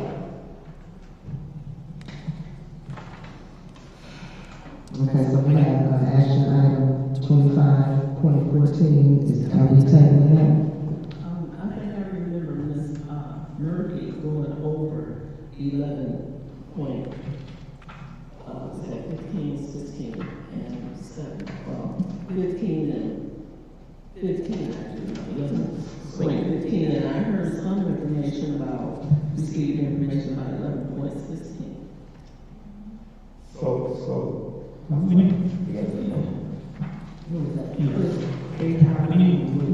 haven't even gotten down that far in the agenda.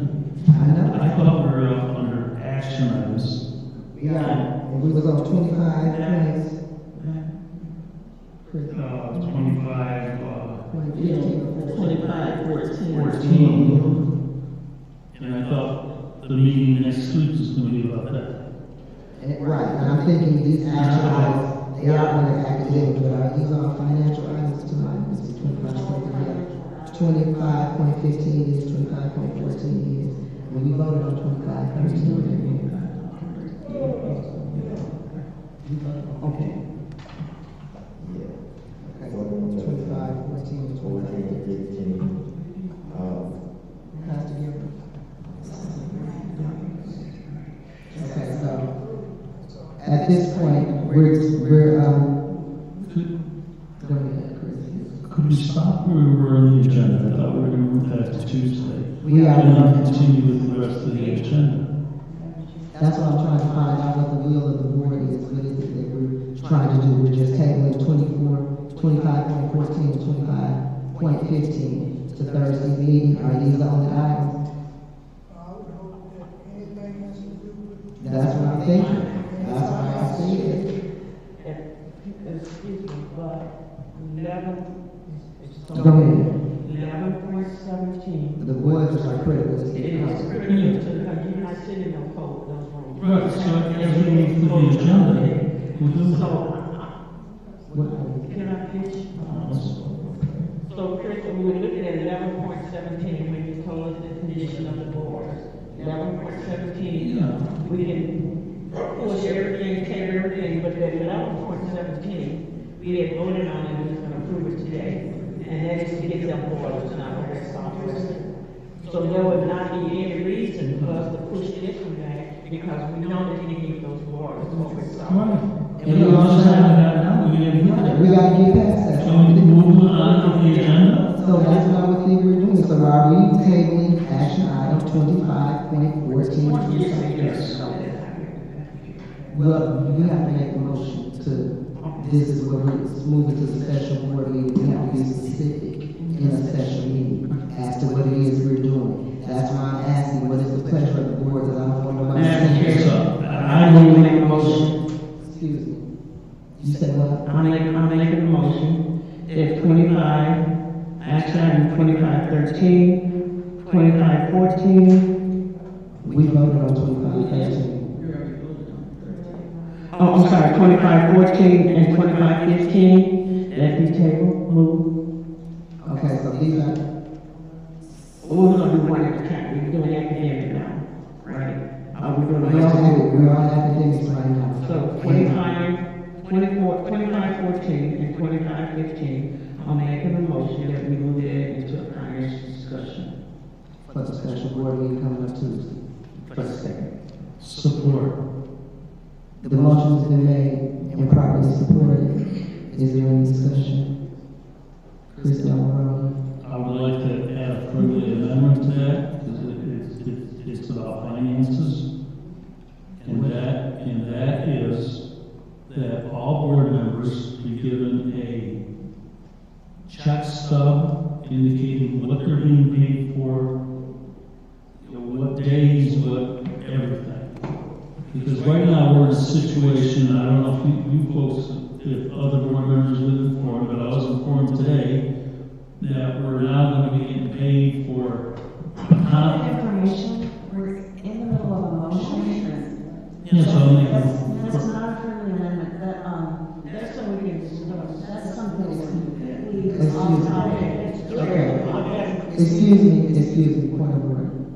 Okay, excuse me, he has the right to make a friendly amendment. Now, we don't accept it. Right. You're making an amendment, so we have to. Yeah, we have to recognize him too. He's launching the discussion. Okay, I'll second that. So my friendly amendment, because it deals with finances, is to add on for next week's meeting that we include how board members are being paid and checks that be included for everything. The amount of federal tax. For those that want it, right? Please include me on the joke. Point of information, but we're making a motion to move these two to the special meeting.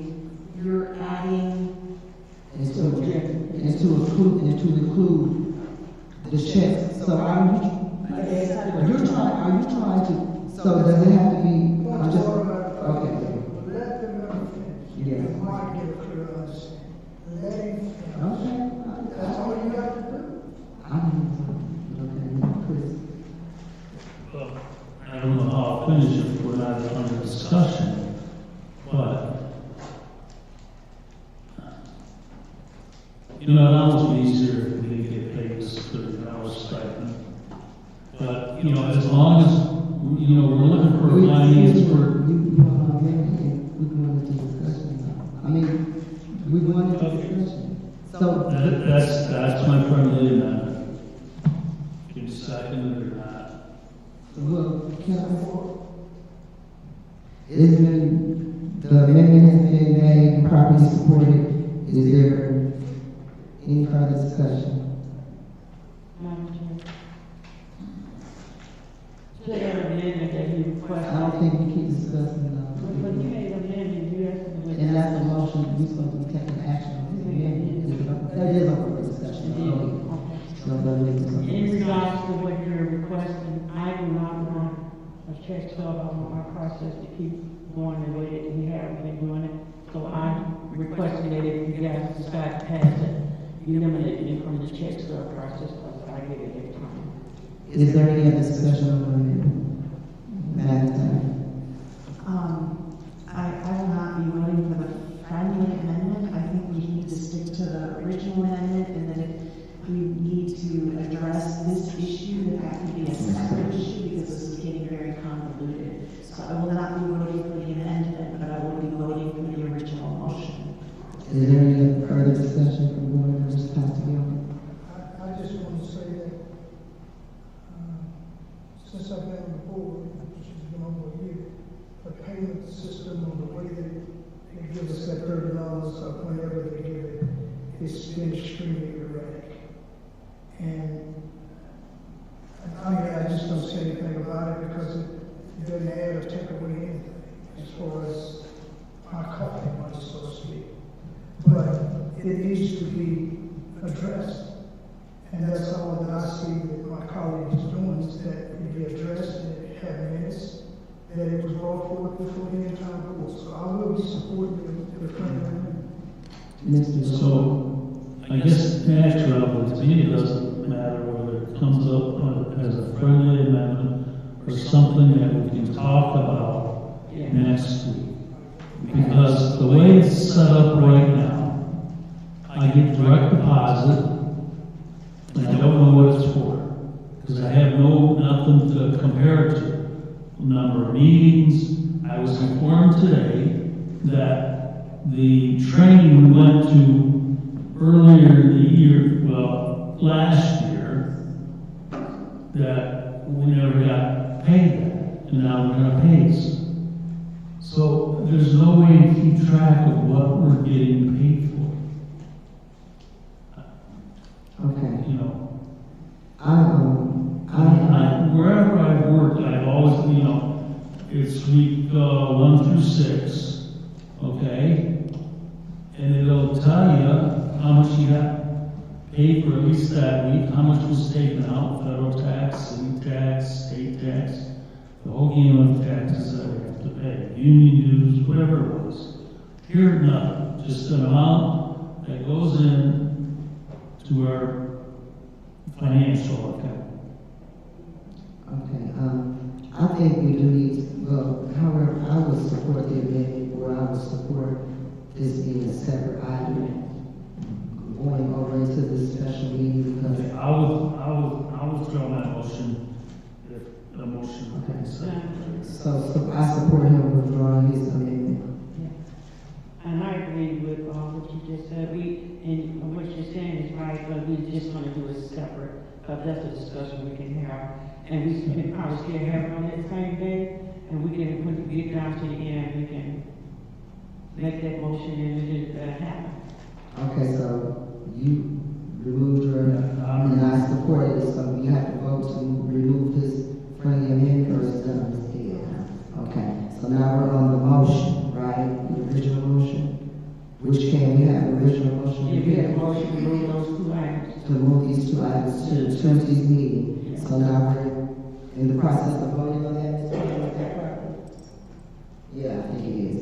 Okay, so as I call your name, say yes or no to move action items 25.14 to 25.15 to Tuesday's special finance meeting or special meeting.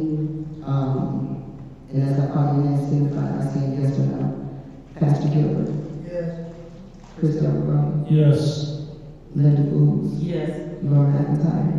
Yes. Joyce Alessandro. Yes.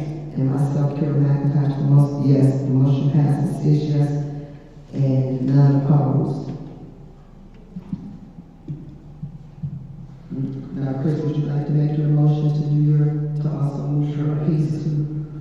So I move that the superintendent, director of finance, the payroll department, whoever handles it, to provide each member with a written paper form of a check stub indicating the amount of federal, state, city tax withheld, whatever taxes we're paying, FICA, and what it was for, whether it was for going to a conference, whether it was for attending a meeting, whether it was for whatever it was for.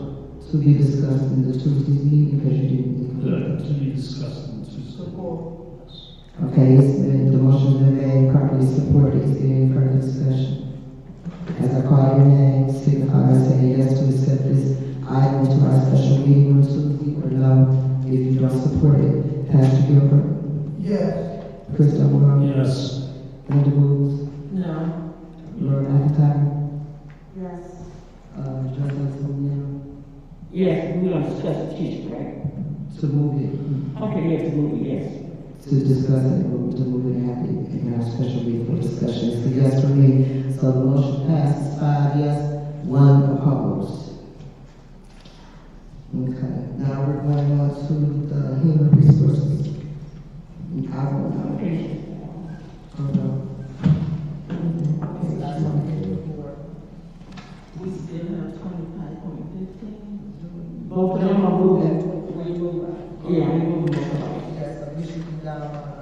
54? Human resources, Okay, she, 54, yeah. Madam Chair.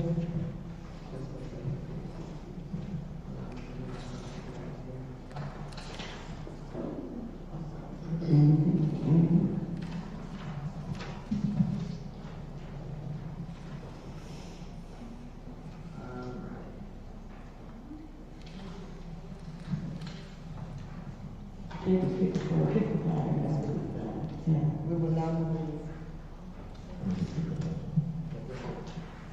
We will now move the new business action item portion of the agenda. Please, continue, Mr. Jones. I seek a motion and a second from the board to approve resolution 1.10, personnel recommendations. So moved. Second.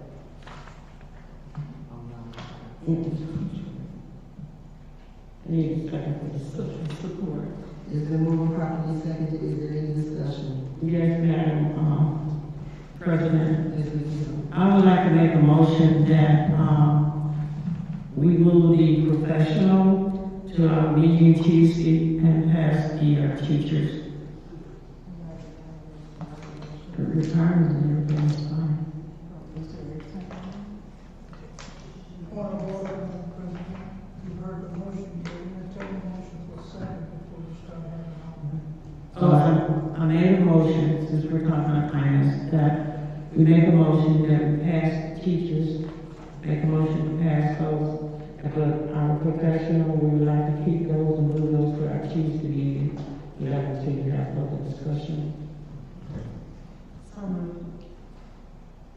Support. It's been moved and properly supported. Is there any further discussion? Pastor Gilbert. I guess I just want to know what's the main, what is it that we need? Do we need to look at the finance part of it? Is that what we're looking at? Are we gonna really get to it and work on it and get it done? Because we're kind of, we're really monkeying this thing up in my opinion. Because the administration is trying to get these people out there to come into our district. And once they make a decision, this is who they want, then they come back to the board and bring it to us, and then we either kick it down the road, or either we don't act on it, or we separate it. Now, we can do that. It's not illegal to do that. But I'm just saying that there need to be some decisive decisions based upon what the finances are and how this person or candidate that they want to hire, the district needs, how it's going to benefit the district after all of us are gone, and not just while I'm here.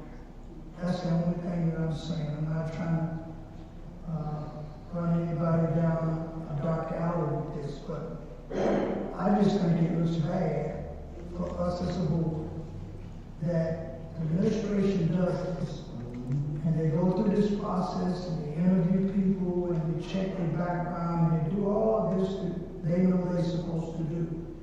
And then this board doesn't have the wherewithal or something to have the trust that they're getting the best of the best that we possibly can get.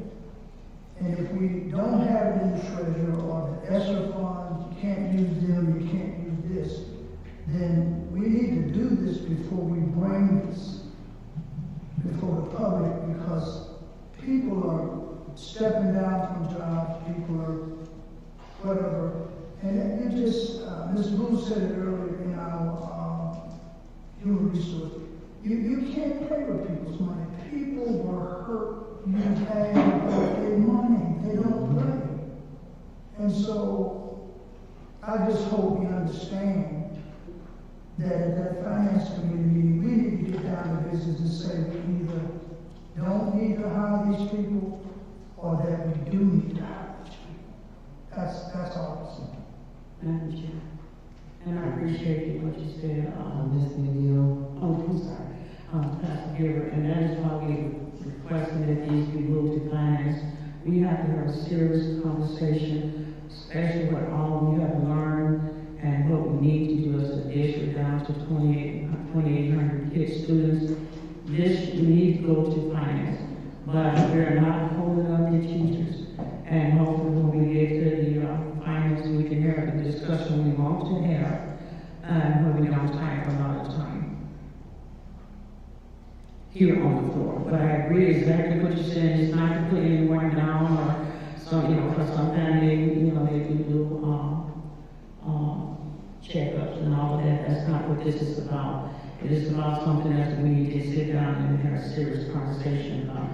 So that's why I made the motion that we won't hold up our teachers, because we know they are essential, and we request and move in the professional over to Tuesday meeting where we have this discussion. I would just like to say, it's November, might as well say it's November.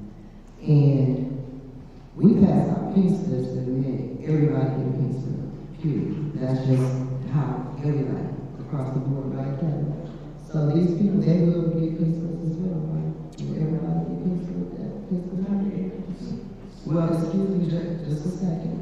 So that process that was going on is not something that the district should be doing as far as just handing out pieces. No, I'm saying at the end of every year though, because so they look at our finances, that's what they were doing. That's what they were doing, but that's not, when we talked about this the last time we talked about this, that's not what we want to do, is to start handing out pieces to everyone every year. So, but to speak, I think I know where you're going, and if I'm wrong, I'm saying correctly. What we're developing in our culture is that we're constantly we take folks through all of these processes to be hired, and then we keep stopping the process when we bring them forward, and then people decide to decline after watching meetings and after seeing what's going on here.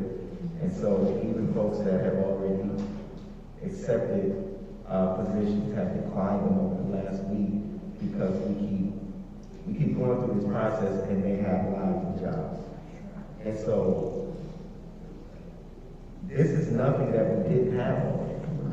This is nothing that we haven't already budgeted. This is nothing that we haven't already put into the budget for these folks. These positions are positions that someone left and we need to fill it, or both of those are. But if the board wants to take it to Tuesday, the only thing that I'm asking is that we really get down to work and get it done, because we keep moving things, and we need to get the work done, and it's hard to do that. My point in saying that is because, and if that's not what the practice should be, then I do understand that we definitely want to be important. But my point in saying that is every year they pick the district pink slip to everybody.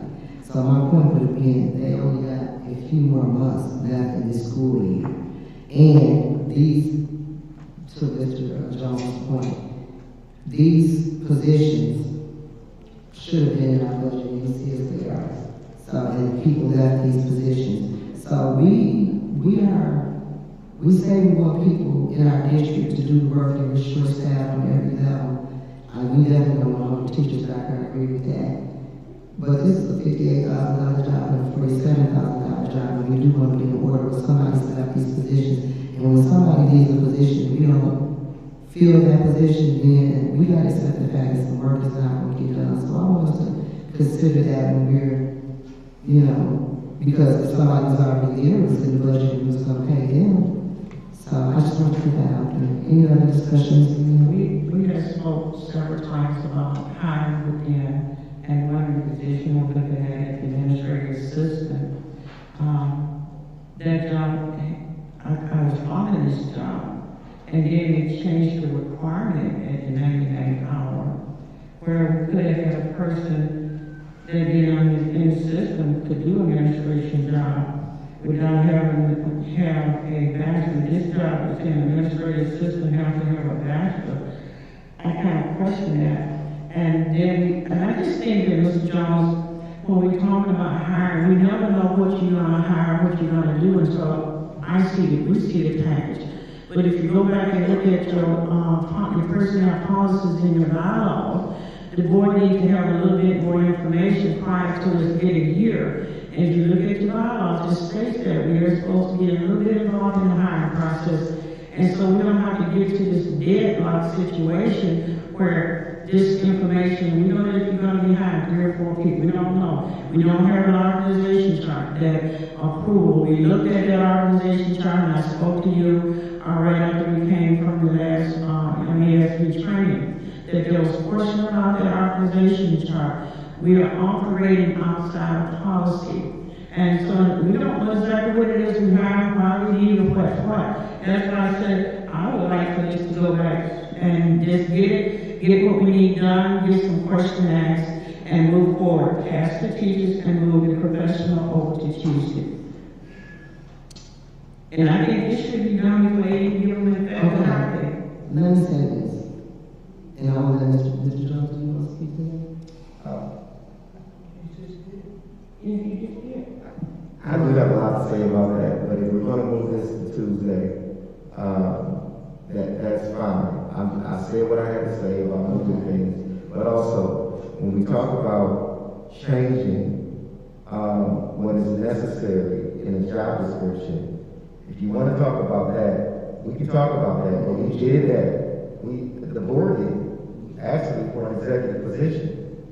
So if we're talking about changing, what we did is try to right the wrong by ensuring that the positions that's supposed to have a bachelor's degree, it was done right. We tried to right the wrong. So to say that we changed it after 99 hours, I just can't let that go. We fixed the wrong that was done, and we tried to make it right as an administration.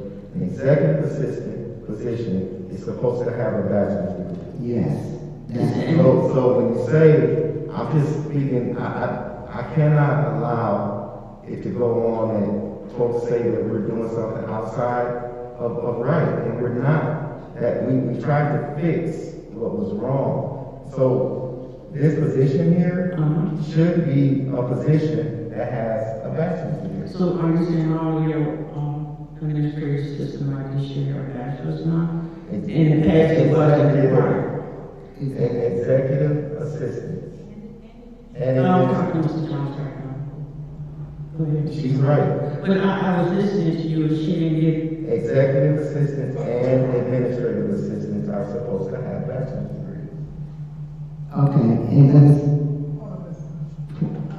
Pastor Field. Trustee McNeil, I don't think she meant it in some way cut her off. No. She's the superintendent's assistant. So if she's assisting him, that's proper, because he is her boss. And so we are his boss. Exactly. So we should be careful with that. You need to be careful. You used to write protocols. I just wanted to correct the fact that we changing things at the 99 hour is not what happened. It is, but we can move it and we can talk deeper into this. But we also, when we get to this meeting, that we're gonna have a special meeting, I would like to know what we're talking, what we need to bring to this meeting different than what we already have in the packet and what we have already discussed. So I would like to know that, so that meeting Tuesday don't become the same thing we've been regurgitating. And I would also like to say this. We had a personnel meeting, and that's when we look at all our organizational charts. We requested this board, I remember saying to Mr. Kelly, that we want to see the organizational chart and the qualifications you have to fill that position, so that we can be in line with the job descriptions. Okay, because that's our responsibility to do. So, and he's the administration. They're supposed to be vetting these people and checking them out. Now, I know at one point, the board requested to see everybody that applied for a certain position to have their resumes in the board packet, so we can see who applied and what their qualifications was.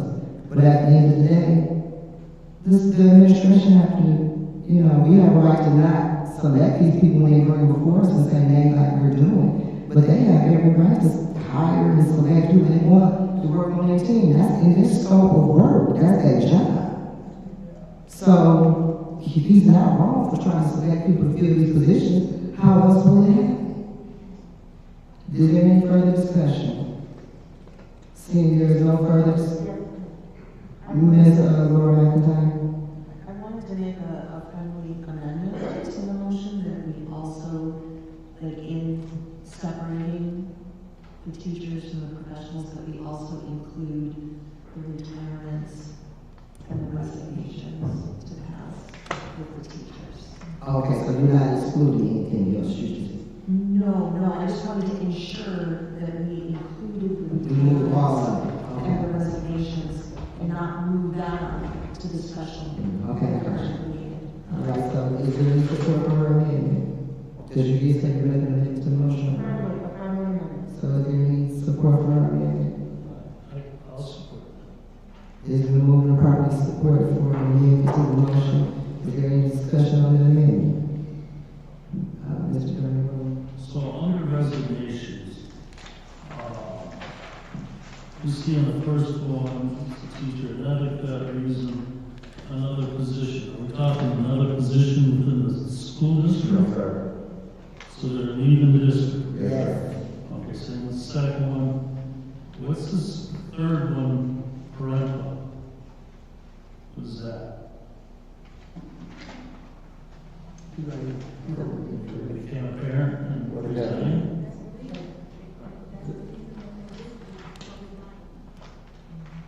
That's the reason that they listed for retirement. Okay. Now, in regards to the second one, the middle one, is this individual, I'm trying to find his name, is this individual leaving the district? He's leaving the district for another position with another company. Okay. Laura McIntyre. Are you, I'm sorry, were you doing this time? Did that individual just take another position within the district recently? Or come under a different title? Yes. Okay. I don't want to get off into his, Yeah.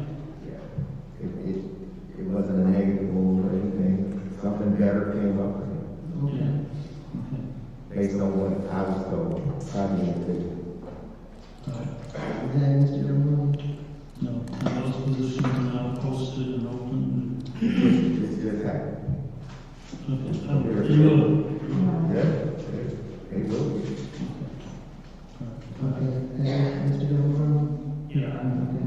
Ms. McIntyre? So, in connection to the second resignation, yeah, it's good for that individual that he moved on, but not good for us. Did we ever get the letter of recommendation, for the grant, for the National Science Foundation grant? Was that ever forthcoming to Dr. Sullivan from either the board president or the superintendent? Did she ever receive those? I emailed what I was asked to email to the principal. What she asked for was to email the principal and to move the principal along with the program. So you did not provide a letter of recommendation yourself, the superintendent did not? A letter of recommendation for the program? Yeah, so it was for the grant. For the grant, for the water stations, for the water filtration to do for the National Science Foundation, that Dr. Sullivan sent out a presentation. So she did not receive the letter of recommendation that we said that we would get for her. My understanding, so my answer to you is going to be no first, and then I'll answer by saying what she wanted immediately from me was to engage the principal and to get the principal going with her in the program, and that's what we did. She wanted the principal to know from the superintendent that that we are behind this program, and that's what we did. There's nothing to With all stop. due respect, I really don't think that that's accurate, Superintendent, and I do know more about the process, and the principal was already well aware of the program and was well aware that we were on board. What we needed for this stage of the National Science Foundation grant to be eligible for it was to get letters of recommendation, and the board voted to have the board, to have the superintendent's office, and the role of the president to provide letters of recommendation for Dr. Sullivan to move forward with this National Science Foundation grant. Now, this resignation, the second resignation, directly speaks to this. With the removal of this individual, we are off. No, I'm speaking. Excuse me. We are off the table now. We are not going to get that $1 million grant from the National Science Foundation. Shame on this district. Wait a minute, because the president don't give out letters of recommendation, but if he asks me to sign one, I gladly will. So stop always dragging me into stuff I don't have to do with. Okay? I don't care where we go. I don't sign no recommendation letters. Oh, not enough. It might be a travesty, but it ain't no mean stop telling stories. Do you have information pertaining to what was agreed upon and voted on as it concerns the water stations in this report subject? So we can. And I do want to acknowledge this individual who's resigning, that is down in the public comments, for his service, and to thank him for his diligence to the district. And, you know, I wish my best to him. I'm so glad he's got another position and he's going to do well. And it's really to our detriment. We just lost out on $1 million grant. Good job, guys. Thank you. Thank you, Madam President. To the Superintendent Jones. If Dr. Sullivan needs more, I thought I remember you saying Excuse me, ma'am. If you don't mind, Pastor Gilbert has the floor. Pastor Gilbert. Thank you. Superintendent Jones, I remember you saying that whatever she needed, that would be provided to her ASAP. And so if you would just double check and make sure that these things, that whatever's needed, that she has them in a timely fashion. I guess that's all I'm asking. Because that's what she said, the way I remember. And so if it's something missing or if that's in the list of what you get provided, then we'll cover it. And so that's the only thing that I'm saying. Thank you. Yes, so we're done. Okay. Excuse me, ma'am. We heard you spoke on it. Thank you. Okay. Question. So this deadline, I mean, when did it expire? When did it come to be? Ms. Pam give us the details on that. Ms. Pam needs to reach out to Ms. Laura Sullivan and get that information. Maybe it's too late. So, Do you know when it expired? It needed to have been done by the end of last week. Also, the grant was contingent on this individual being a part of the program because he was one of the grantees on the grant. So without him, without his name, we are no longer eligible.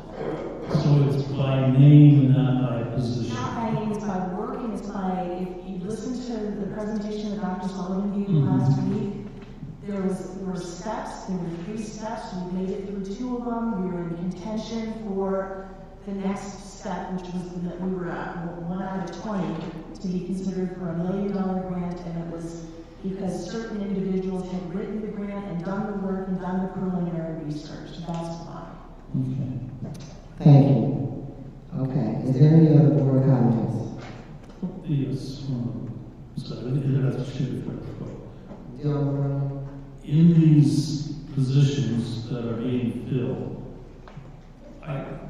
does anyone know these people, where it's a brother, a sister, a family member, Church member, society member, whatever? I would have to ask the administration. What position are we talking about? Well, it's just any of them in general. The ones that were people that are being hired, I guess if they're retired, it's not a problem. But I think for full disclosure to the public, that if someone knows someone and they're hiring that individual, that would be disclosed to us and to the public. Deborah Dixon is to work for the district.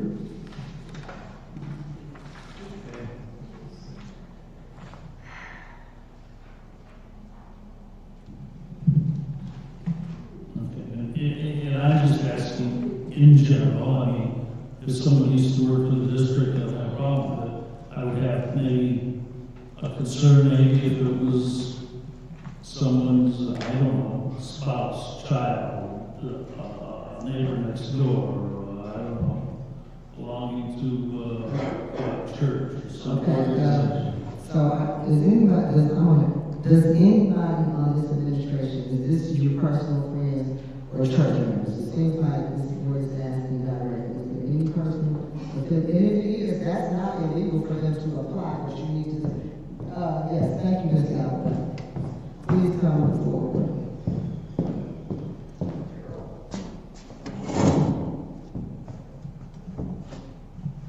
To our knowledge, there isn't anyone on that list that has personal relationship with anyone on the executive team, I'm assuming you're asking. As a part of the interview process, every person that participates in an interview has to fill out what's called a conflict of interest and bias form. Now, just because I know a person doesn't mean that I am biased toward them or will give them upward hand in the interview process against other people that qualify. But everyone who participates and is a part of the process to hire a person is required to fill out that form and disclose to the district whether or not they have a conflict of interest. It is not against policy, procedure, or law for us to hire someone that someone in the district or on the administrative team knows. We're in Flint. It's very small. There's not many people that somebody doesn't know. However, there isn't anybody in the packet today, to my knowledge, that knew anyone on the executive team or the administrative team, with the exception of Ms. Dixon. That position, she previously was in that department, she left, and she wanted to come back. She's the only qualified applicant. How would the board know if the form was filled out or not? If there was that, if there was some type of relationship? I'm not sure how to answer that question. That would be their job, her job. Right, but why would we need to disclose that to the board? That the form was filled out, so you want to see every sheet of paper that's completed for the interview process for every person that's interviewed? No, I didn't say that at all. Okay. If someone is hiring, or if someone is being hired, and there's a relationship between, and I'm not saying this is going on, I'm just trying to find out. You do the hiring, right? I serve as the leader of the Human Resource Department. I do not sit in every interview. Okay. Mm-hmm. So someone's trying to answer that question that that one form you mentioned earlier. If there's any conflict of interest. And the conflict of interest form asks if there is a bias. It doesn't require you to say, because I knew this person or know this person, I can't interview this person. That would make someone ineligible to interview for a position because I knew a person on the interview panel. That would be discriminatory. But you have to disclose it. If you're on the interview panel, Normally, If I'm related, as an example, to the superintendent in some way, we belong to the same group, whatever that group may be, I don't know, an alumni association, a church, a something, I don't know, next door neighbor. we wouldn't allow that person to be on that panel. but There is a question on the application in reference to familiar relationship. To have to disclose whether or not you know a person that works in the district would be exhaustive. So I guess I'm just trying to clarify. There was, what you're asking. if I'm sorry, go ahead and get up. Okay. I just, the way that I see it is that those that make the decision, if the applicant doesn't disclose it, but the individual that's on the committee to make that decision, they must disclose it. That's the way I see it. That's what the form is. And that's what I was understanding as you talk, that the form is for those that are on the committee. That are making the hiring decision. Right, because that's where, if you don't do that, then the board, the district could get sued in my mind. I mean, I'm not a lawyer, but if I went to school with somebody and they come before and I'm on the committee and I know them and I greet them and then I gotta make a decision, and I'm the one that's going to make a decision whether they move on in the process or possibly whether they're hired, then it's on me and my integrity and what I am to disclose that. It should be, it's on that sheet, and that should be done. But to say that, because I think that we hire people we know all the time. I mean, that's been going on for quite a while. And if there's no exposure, then it's looked upon as preferential treatment. That's what affirmative action, that was the problem that people try to point out with affirmative action. But if you reveal it, and you're not the only one making the decision, then I think that purifies the process in my mind. I'm not sure when you guys do your HR committee meeting, do you have documentation of the checklist of what things that you're checking for? And these questions that we have that you probably already looked at these documents and look at the package of people who have, but we don't just cut this. But you check everything. We talked about it today. Yeah, we talked about it. So you have like a checklist or something that I never seen the checklist, but I said we did discuss that. Sometimes I think that would help maybe when we run HR, is to have a checklist. Like, we check this, they did this, a checklist, which is just policy, because it's placed in your HR, things that you should look for anyway, if you look at your HR policy. And maybe they're, based on the questions, just about. What I would like to add just in reference to that point is that the HR subcommittee is once a month. We have to interview every day, all day, throughout the district. Even if we go to HR subcommittee and there are personnel recommendations, between the time that we meet and the time that we have to submit information to the board, there are additional people that we are recommending to be hired. Otherwise, the expectation would either be that we stop and wait, or put these people on hold for 4 to 8 weeks until the next time you all can double check. Madam, we continue the conversation.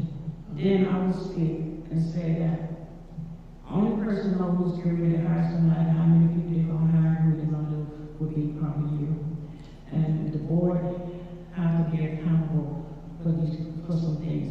And if you could figure out a way, if you could figure out a way, we know exactly what it is that you're doing, because the organization chart doesn't clarify exactly what it is you're doing. The human analysis that I was looking at, it doesn't clarify, because I had questions about it. So normally, when I had that organization chart with the human analysis, it was precisely what their pay range is and what we're looking for.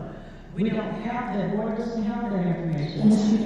It's not here. Now, you saying I do, but this is the way what I'm saying, I saw it, I compared it to what we would, to the last year that we had, and there was some discrepancies, some changes in it that need to be addressed. What I'm asking from you, or from Mr. John, is that they provide some type of, in advance, what is we looking for, how many people we're gonna have? She knows exactly what day they're gonna come in, what day they're gonna have.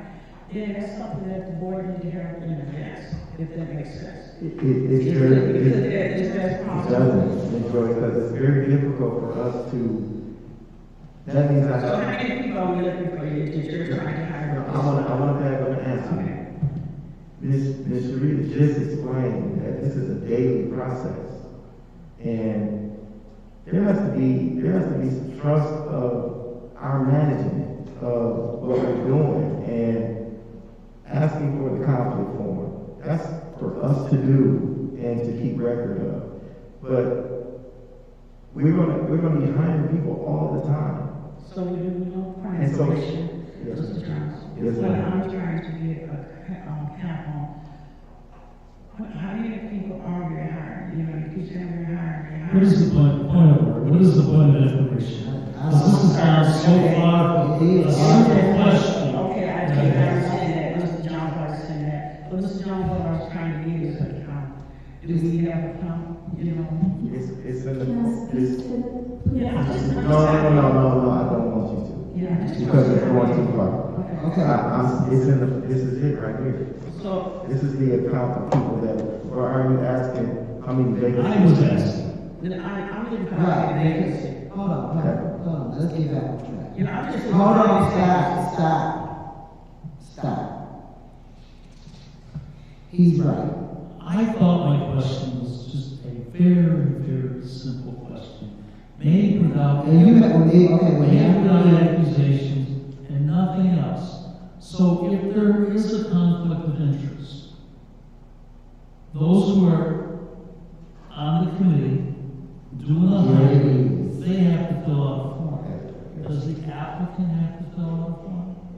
No. Okay, so now the form has been filled out because someone on the committee is part of that committee and they're gonna hire this individual's brother. This is a simple example. I'm not saying this has happened, gonna happen, is happening.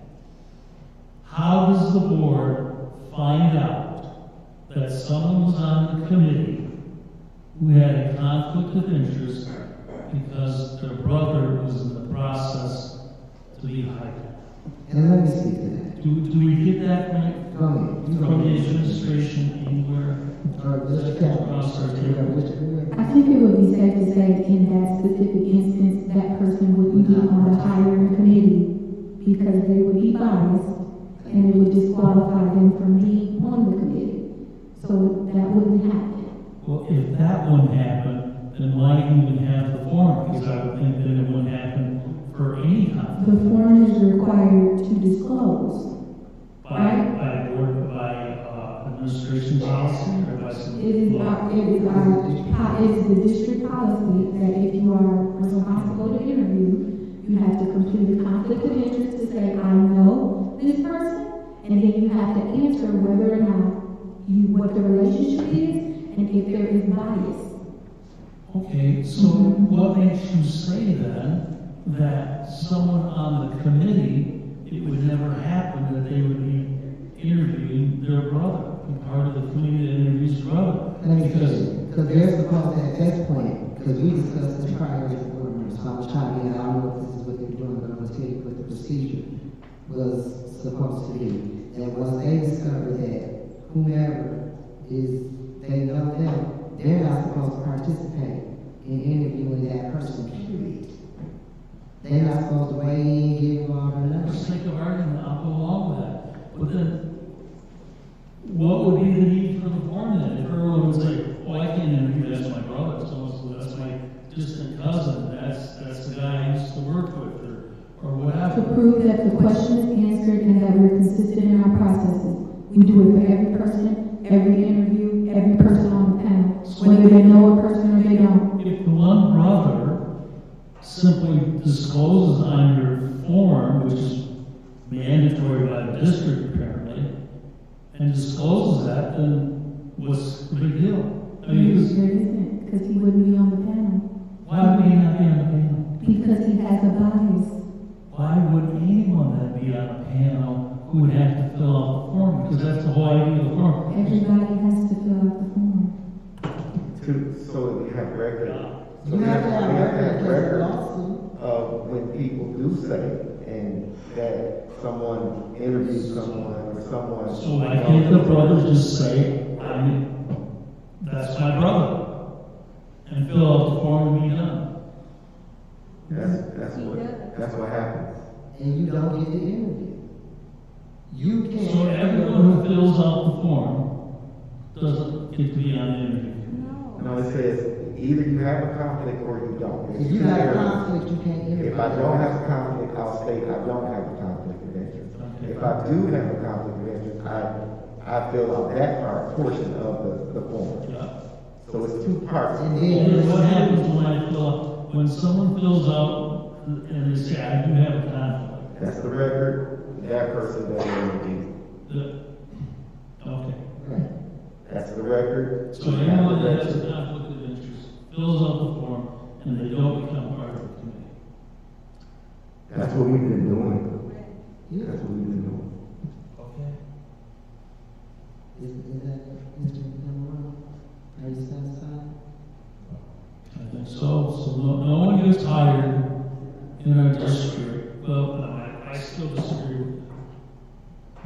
I believe that if someone knows someone in the district, that their brother is being hired, or whatever, sister, whoever, it should be disclosed. Even though the brother may not be part of the interview. No, you said it should be disclosed to us. Yes. Okay, well, you have the authority to make that happen.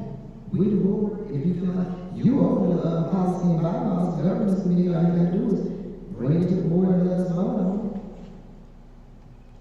it. If that's what you feel we should do. Even at that point, when they bring us the paper, that's. And then, I mean, and when they bring us the paper, then what? What is it? It doesn't do anything. So what is it that you want us to do? What I want, people that get hired into this district know people, and people know that. And I believe there's the possibility for someone to be hired into this district because it's part of the good old boy network, it's part of the vice system, it's part of make sure my neighbor down the street from me gets hired. And they don't have to be on the board interviewing or anything else. It just happens. If I could just speak, I'm not on every panel, but what I can tell you is that we have numerous amount of positions posted, and we almost can't pay a person to even apply. So you have to forgive me to think that because someone knows someone, that's going to get them past application. They're going to be qualified. They're going to do good with the interview on 2 to 3 interviews with 5 to 7 people, but because they know somebody, they've gotten some advantage when we don't even get applicants. Like, we don't get applicants.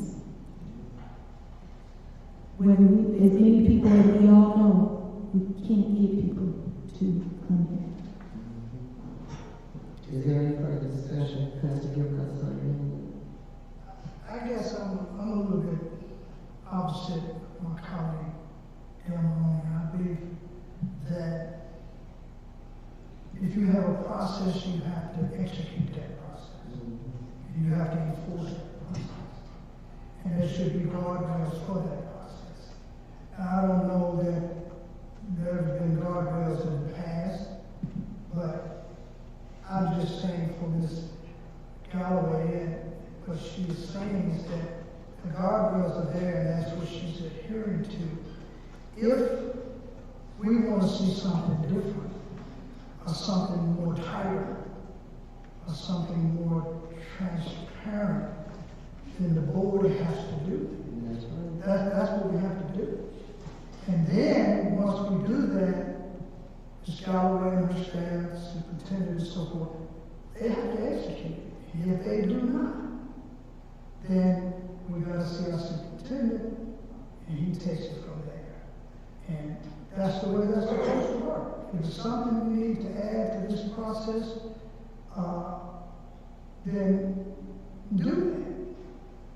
But if we're gonna say that the individuals that apply, if they know somebody on the board, or if they know somebody in the district, or their neighbor, or whoever, then some of that is on the applicant. But if those that's on that committee are not being ethical and operating the right way, then maybe we don't have a guardrail for that to really, for the board to really know that. And as far as I'm concerned, I'm taking Mrs. Galloway's word. That's what I'm doing. But maybe we do need some more guardrail. But if we need them, we need to work on and put them there. See, but if we don't put them there, and we got suspicion or we got thoughts, and they're legitimate, then it's no way it's ever going to be fixed. That's all. Okay, I just want to say this as well. We did, I would have to that process, but formally on the board, what we did to kind of keep an eye out, we requested that everybody's resume that was turned in for a certain position, we give a chance to look over all resumes.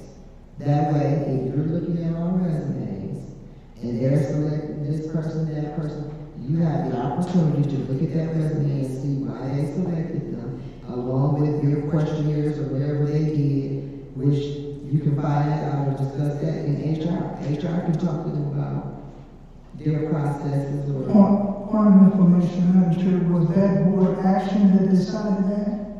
Or was that just a conversation? No, it was action. We took action, and that was probably about 3 years prior to that. It was some years when I was young on the board. Well, see, it's no follow-up. But I understand that my point in saying that is we can do the same thing. That way, instead of, holding up the process, when your resumes come in and they're about to interview, you have all the people that are going to be interviewed.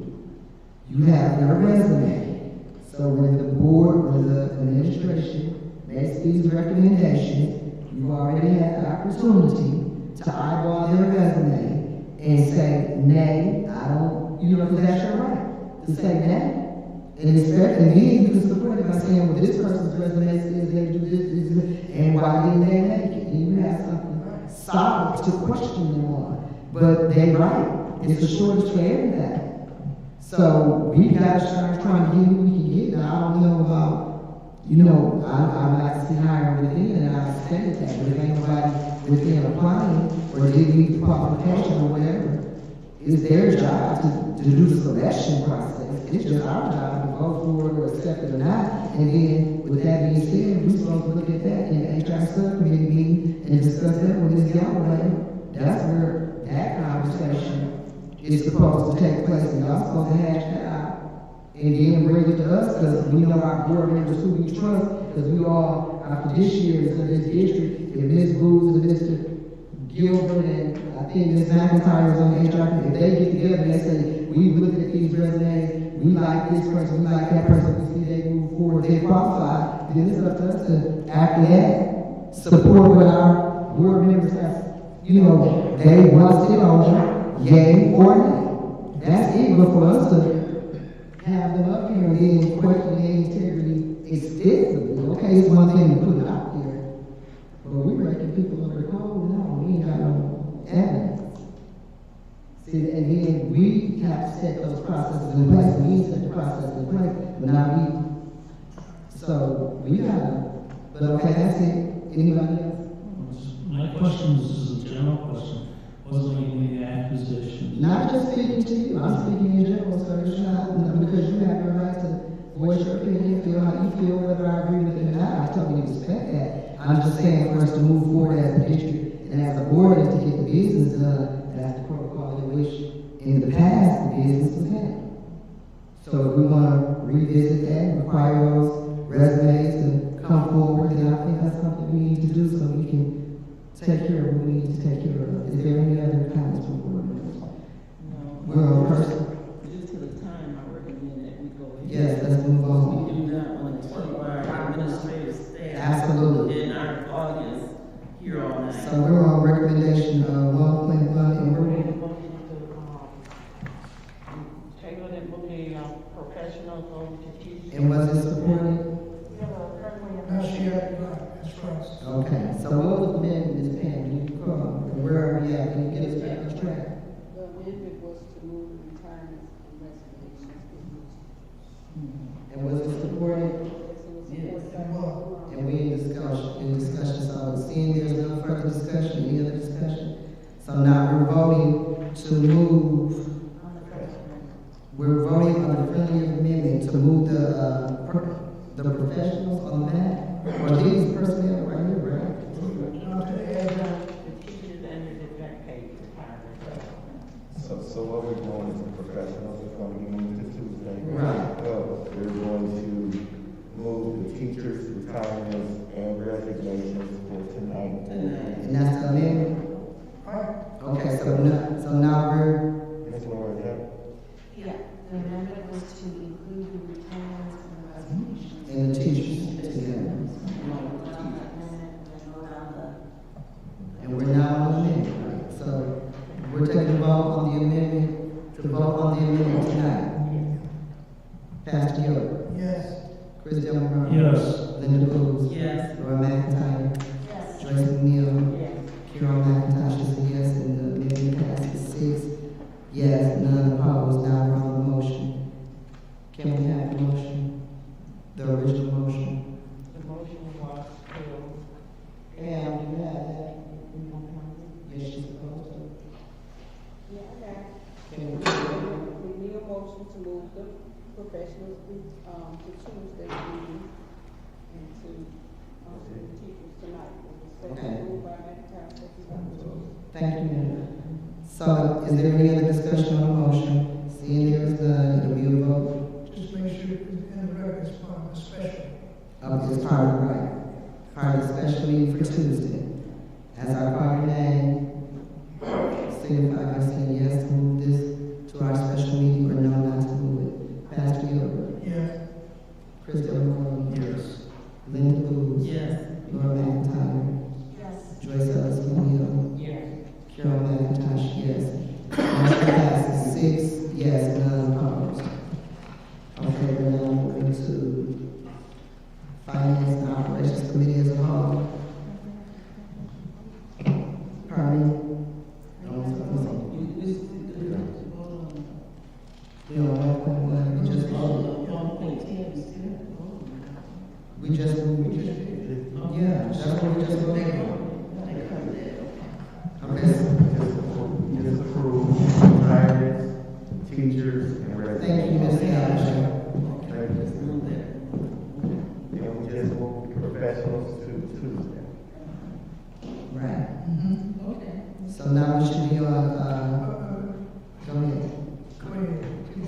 Ms. Blake, McIntyre.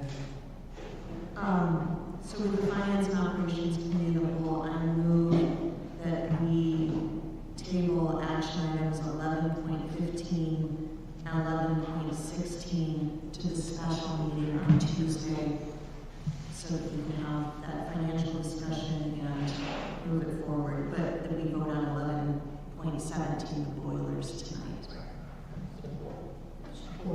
It's been moved and properly supported to move action item 11.15, authorization to purchase Discovery Education Curriculum and RFP, and 11.16, authorization to purchase Centennial Telephone Management Systems, and to move forward with our boilers. So we're moving action items 11.15 and 11.16 to our special meeting on Tuesday. Is there any discussion? Seeing there is none, as I call your name, we're going to take a roll call vote to move these things forward to the Tuesday special meeting. When I call your name, signifying yes to move it forward, no, not to move it forward. Pastor Gilbert. Yes. Mr. Chris Delmar. Yes. Linda Booth. Yes. Laura McIntyre. Yes. Joyce passes 6 yes, none opposed. We are now dealing with action item 11.17, approval to upgrade boiler system and the equipment at Southwestern. I seek a motion and a second from the board to approve resolution 11.17, approval to upgrade boiler system, equipment at Southwestern Academy. Okay, it has been moved and properly supported. Is there any discussion concerning action item 11.17, approval to upgrade boiler system equipment at Southwestern Academy? Is there any discussion? Seeing there is none, we'll take a roll call vote as to, vote to move forward and get this. We're voting to, let me see, hold on. Okay, so we're voting to actually do this. Okay, so as I call your name, signify by saying yes to move forward or no, not to move forward. Pastor Gilbert. Yes. Chris Delmarone. Yes. Linda Booth. Yes. Laura McIntyre. Yes. Joyce Ellis McNeil. Yes. And myself, Carol McIntosh, is a yes, and the motion passes 6 yes, none opposed. Please continue, Mr. Jones. So with the finance and operations information, I would want to seek a motion to move that. Can I? Yeah, I can seek a motion to move that as well to the Tuesday. Yes. The finance. 12. Yeah. So I would normally just ask if you have any questions. Okay. Point of information, moving all the registers. Yeah. Yeah, to special. 12 information from the finance subcommittee meeting all to the special meeting on Tuesday. Thank you. Support. And who made the motion again? I sought the He motion. sought the motion. Yes, Lord. Okay, so the motion has been moved and properly supported. Is there any, discussion? Just Pastor Gilbert. Just clarifying for me, I was following, Ms. McIntyre. Is 12, 14, 15, and 16 too? Okay. Yes, the entire Yeah, section. that's Yeah. right. Thank you. Okay, is there any further discussion?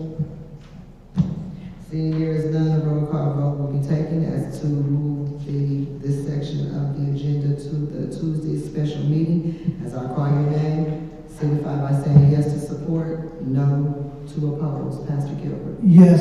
Chris Delmarone. Yes. Linda Booth. Yes. Laura McIntyre. Yes. Joyce Ellis McNeil. Yes. And Carol McIntosh and myself is a yes, and the motion passes 6 yes, none opposed. Okay. Okay, we are now on section 21, and, Mr. Jones. Yeah. Please I continue. seek a motion and a second from the board to approve resolution 21.5, expulsion of scholar. Do we need to make a motion? Yes, and it's supported. Yeah, I need to make a motion to support it. I make a motion that we accept. I sought the motion. Okay. Okay, it has been moved and properly supported. Is there any discussion? Pastor Gilbert. Those that were on there, what, had the student already started, or they already expelled, or just? They are already in the expulsion process. They are already expelled. We have worked with the parents and everything, and so they. So it was a serious offense? Pretty much, yeah. Okay, thank you. Is there any further discussion? Mr. I'm trying to Delmarone? figure out which student this was. You can't say their name. You know. That's fine. You talking about the incident? Yes, you definitely can't say their name. You can speak on the situation, limit your details. Yeah, so this happened at Combs, I believe. When was it that we met? Point of information, Chris, you were on the committee. I know. Okay. There was one student. This is the one student. That we said, yeah. But I thought we were waiting until the end of December. Okay, so I think that you need to maybe speak with the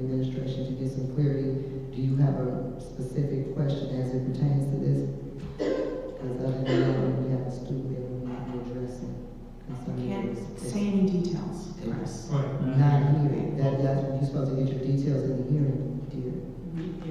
We agreed, we signed some stuff, you agreed to it, so right now we're just moving it forward to the whole. And then why don't, excuse me, why don't we have you do this? Why, or you could, if you're not sure, I don't know how you would vote, maybe you could recuse it, I don't know if it's even, well, you don't know, so. But what we can do is let you get some clarity on the back end from Jones. We have to address this now, because we got a student out. He should be getting that clarity from the team that he was. Oh, you weren't there, I'm sorry. I know about the situation, but. Okay, I'm sorry. That he was on the team. Right, that's Mr. Stewart, I forgot, I'm sorry. No, but I don't, I'm sorry, to say no, you. No, you try. But if there's any information that's supposed to come out of this, it's supposed to come from those that were on. That's what I thought, that's what they said in the beginning. Okay, well, I forgot he wasn't on there, I'm just thinking he was there.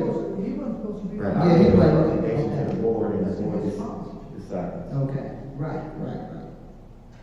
So our colleagues were there, that's. And they trying to fill him in, but you can't. And I'm talking about the information, that's why I Okay. said it was serious, they said yes, because I know it's just certain things you can't go into the detail. I learned that in my first meeting. But there was only one student, that you all decided to move forward with this expulsion. Was there at that. And the student was present. The student could not be The present. student was, okay, The representative guardian was there. okay. Now, say it again. Is there a way that we can I'm gonna take a break or whatever to discuss this for like 5 minutes in the back? Okay, Close meeting or whatever you want. We're gonna vote, can you guys fill him in 3 minutes? Let's get this done, we got a kid that's out of school, probably. I don't know the details, wait, let's take a vote, so we wanna be in order. We're gonna. So you're going to close that? Can we take an adjournment, so they can step to the back? Oh, you gotta go to closed session. Yeah, we gotta. I can't hear. You gotta go in the closed session on this here, Chris. We had a vote, we had the closed session with this situation.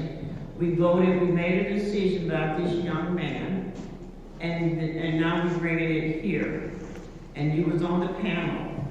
Exactly. So, and that's it right there, but this is all we liberate to say at this point without violating Stuff in litigation's way. anybody rights, and that's why we have the three of us go, so we'll know what's what. And we can't have a meeting and break away and bring this back up and discuss this. Okay, so we're gonna vote on the expulsion of the student. Chris, you have to vote based off your recommendation. I guess it's on the agenda, you can vote it down, you can vote yea, you can vote nay. But I don't think it's fair for us to hold the student up from their education. Y'all had a whole hearing. But are we not voting for expulsion? Yes. Yes. Yes. Yes, we are. Yeah, yea or nay? In the information, it states what this would look like. It's in the resolution. Yeah. That's in the packet, please. Yes. Yeah, I'm looking at it right now.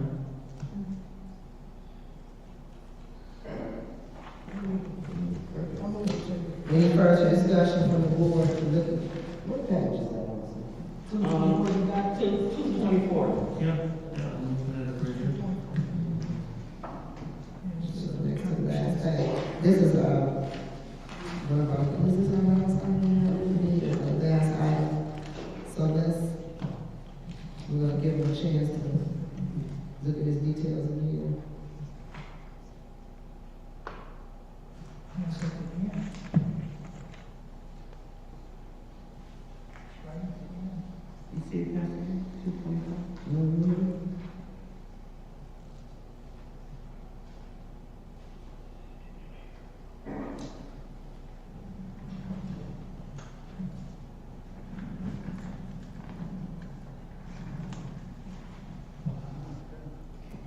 No, and we're in an open meeting. Yeah, you can't discuss it. You can't have a side. We discussed it when we was in the meeting. Right. We finalized this, we agreed to it. So you can read these details, Chris, but we have to take a vote because it's on the agenda for the board. Point of information. Yes, ma'am. Point of Mr. information. President, does the board member remember the meeting? I can't speak to his recollection. Went through to you. Okay, Chris,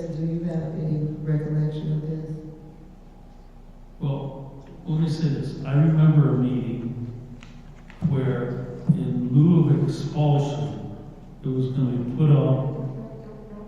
No? Okay. You can't talk about the details of the closed meeting. Or do you, just, okay.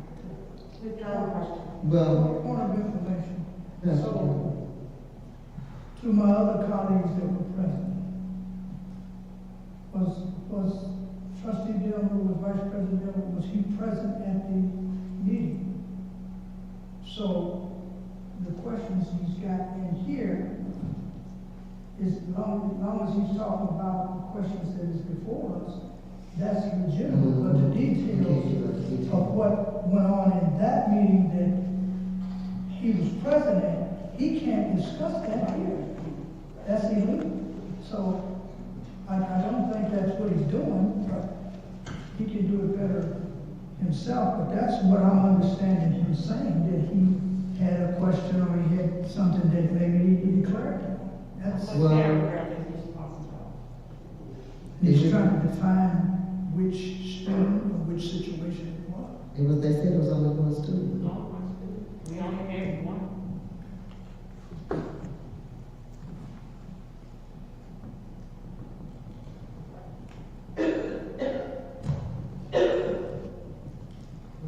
September and September. Have you had the opportunity?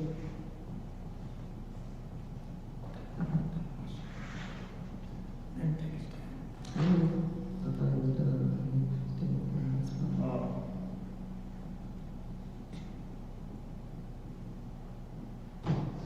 Yes, sir.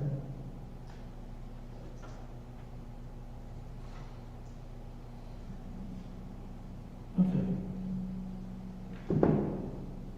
Yes, so this is,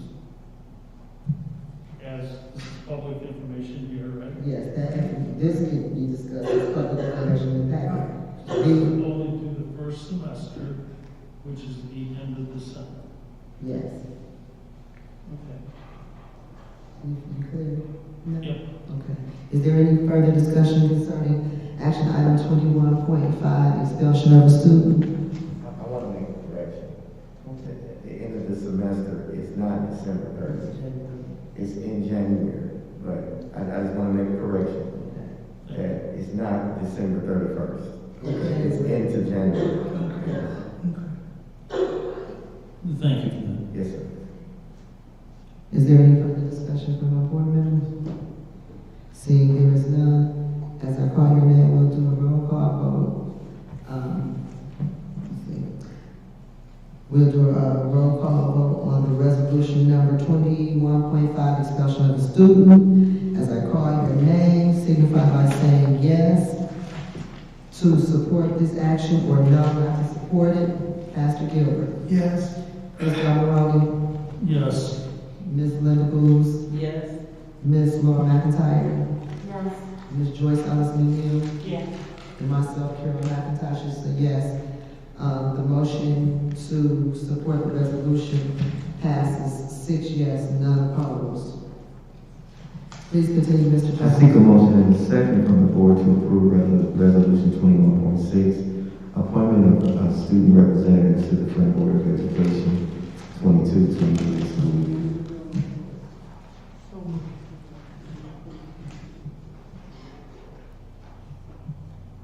Support.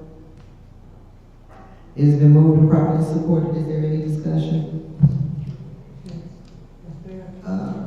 Mr. Pastor Gilbert. Is that process already started? It's already completed. It's already complete? Yes, sir. And Mr. The Johnson. students were here last week, but we just didn't get to the item. You said the students were where? They were here last week. I mean, not last week, but at the car. We just didn't get to the item. Last week. The last meeting, yes. Because I was going to say last week. Yeah. Mr. Delarona, did you have your hand up? I did, yes, thank you. So I thought we had heard from someone from the audience. I thought it was I don't know, it was a principal, I thought, that someone's already been appointed for this year. So that was one representative, but one of the representatives have gone on to college. Graduated. Remember those two brothers? Right. So one representative is a continuation, but one went on to college from Southwestern, so we had to bring that appointment back. And this is a new school year. Right. So last year, they were deciding for the entire year because they couldn't decide which brother to appoint. And they said we had one, and they said one even came to talk. But I don't recall approving anyone for last year. And then I had heard there was one or two already appointed for this year, but they weren't going to show up because of how the board acts, I guess. They showed up last meeting we had. They were prepared. And And a few made comments. I mean, one or two made comments. And we did vote on it because I remember Ms. Murphy bringing it to us, telling us that usually we do one student, but she wanted to do two students because one was graduating and the other brother was also interested and she felt like he could carry on in the absence of the brother that was moving on. So that spot would be concurrent and have somebody sitting in that was familiar. So basically what we have before you board members is 2 student representatives. And what we're asking for you to do is approve them to be student representatives this year. For the district. Yeah, that's it. Get no money, nothing like I that. understand. So why were we told that someone had already been appointed? They're just not coming to the meetings because of how the board acts. Because they were appointed last year. They were appointed last year. But now this is a new school year. So you appoint someone else? Yes. We have to appoint the student representatives for 2022, 2023. You have to accept them. And it's the brother from last year that didn't graduate, one of them. Now, I don't know if he's elected, but I know the brother from last year, the reason we took on 2 people were for this purpose, so he could be trained and kind of know in the role and maybe even bring somebody else on. We had a full discussion about that. So that's how I remember this situation. Now we're voting to bring the leftover brother back if we're going to have a student person, I would think, is that what it is? Is it the same guy? Is it different? Okay, so without trying to go into a lot of that, we have 2 student representatives that we Every year, 2 student reps. Yes, that we want to bring forward for approval to start being representatives. Okay, what happened last year is over. Okay. It's over. One student went to college, the other student, yes, you're right. There was conversation from the leaders of the buildings that said our meetings were too out of hand to have a student have to sit through that. That is true. However, we as an administration talked to the principals and also wanted to make sure that we did do our due diligence to have them show up. They showed up last week. They didn't get a chance to, we didn't get to this item. So we still need to move forward with the work to appoint these 2 students. So all we're asking to do is to appoint these 2 students so that they can begin being a part of the board work. That's what we're asking. So neither one of these are one of the brothers from last year? Yes, one of them. Okay, I just was checking. We're in I the understand it's a new year, we got to revote. I understand that. I just was wondering, was that him? Because I know, like I said, we had a conversation, I'm like, am I going crazy? It's the same guy. Okay, thank you. Any other discussion from the board members? Did we have any reps last year? Did we have that? Any student reps last year? When did we vote on them? I mean, I've been here over a year now. This is the first time I ever voted for a student rep. Been asking for it from day one. We voted on these guys. Last year. Whenever we voted on them, I don't know the date, but I remember, because that's how I knew they was brothers. So I don't know the date, I don't know all that. Well, the last I heard is there were 2 brothers and they couldn't decide on which brother to appoint. Okay, well, we're bringing this forward this year with these details. Is there any further discussion? Seeing there is no further discussion, when I call your name, signify by saying yes to accept the students to participate in this process, or no, you don't accept it. Pastor Gilbert. Yes. Mr. Del Marone. No. Ms. Linda Bruce. Yes, after November the 8th. Laura McIntyre. Yes. Joyce Ellis Munio. Yes. And myself, Carol McIntosh, is a yes. The vote passes 5 yes, 1 opposed. Thank you, Mr. Jones. At this time, we will have a presentation by Ms. Deanna Clayman, Executive Director of Academics. Please come forward. So to get this started, board members, we wanted to make sure that, and it is something we're supposed to do based on compliance with MBE, is to go over our academics with our board. This is nothing new to most of you because we've talked about this. We've also done it in our community forum, but we wanted to ensure that we brought this to you. Do we have the presentation to show?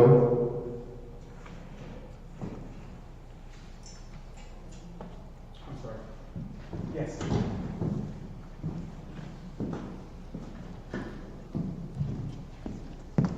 Sorry about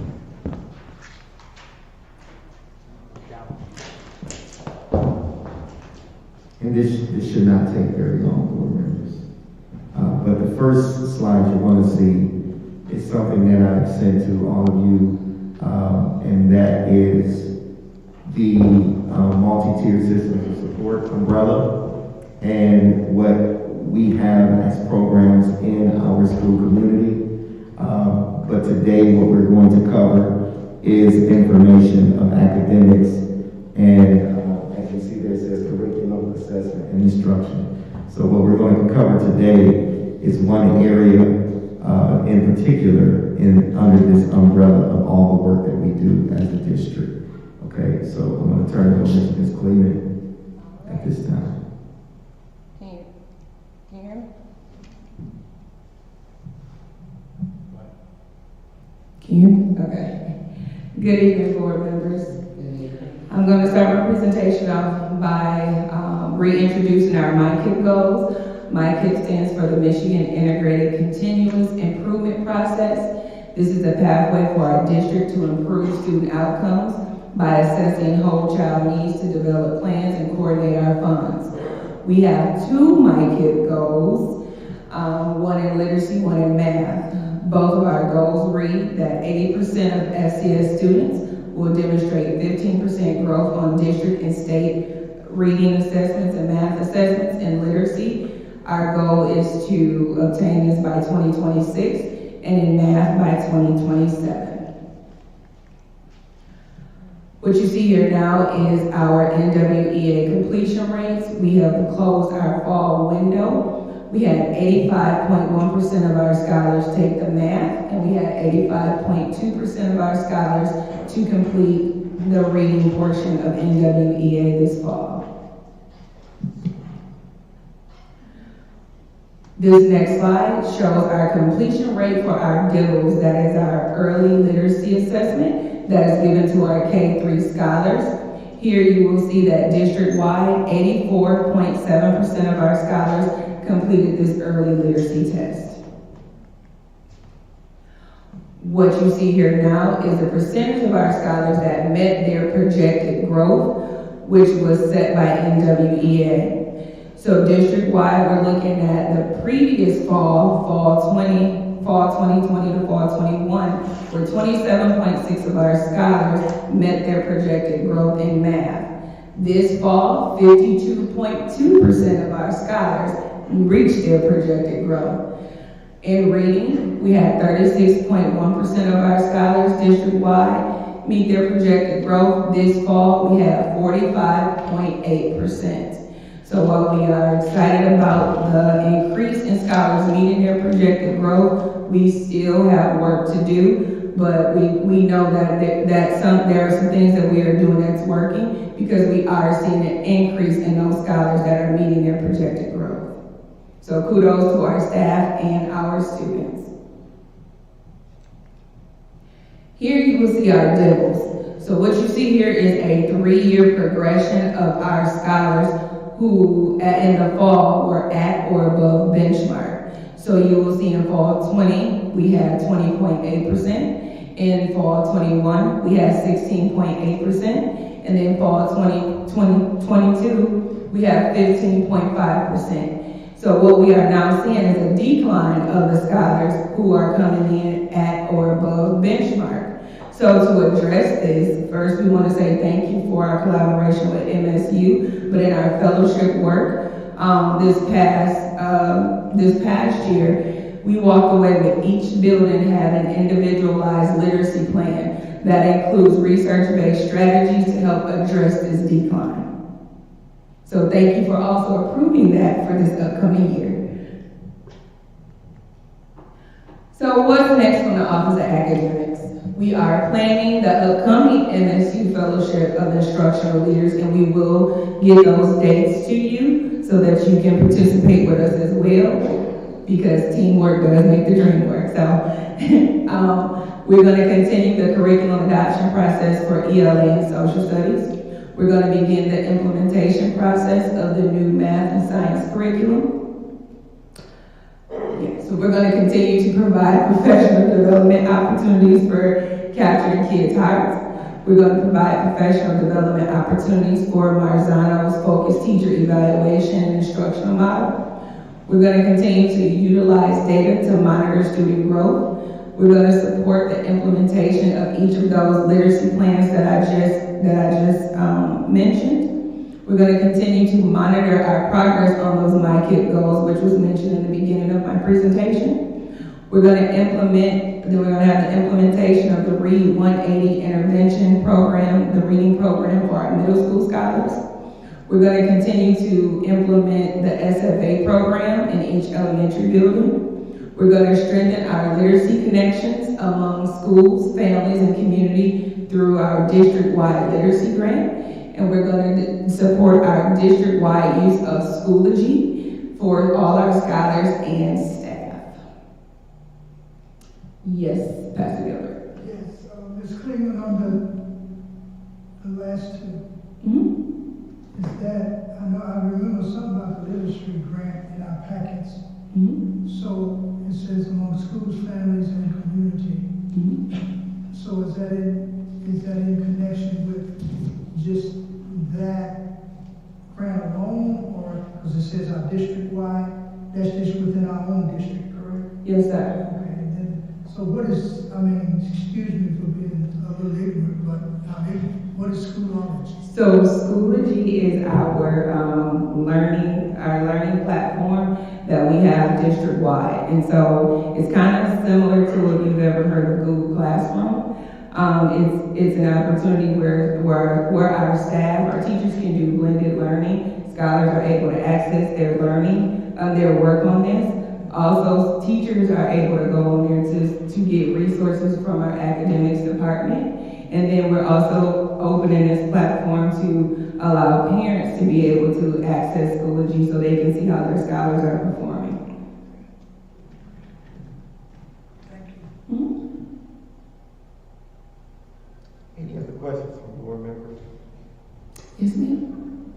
I was just reading in a professional journal, actually just a few days ago, it said something like, we're recovering from COVID, but test scores aren't recovering quite as well as we are, which seems to be like a nationwide trend. Do you happen to, not to put you on the spot, but do you happen to know where we are?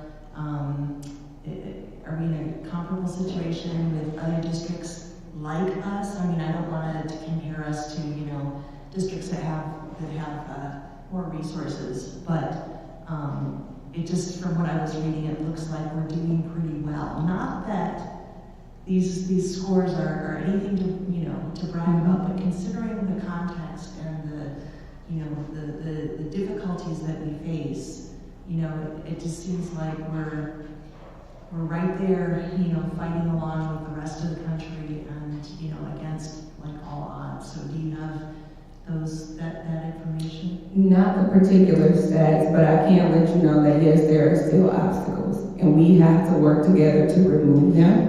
We're really focusing on that SEL so that our students, one, are comfortable and are ready to learn, but we know there's still a lot of obstacles for us to overcome. We just the village is gonna have to come together.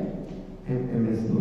Laura, you're right. There is what researchers have been saying so far from what we've gathered and working with others in the Genesee County is there's really no research given to us that states that because of COVID, test scores are low.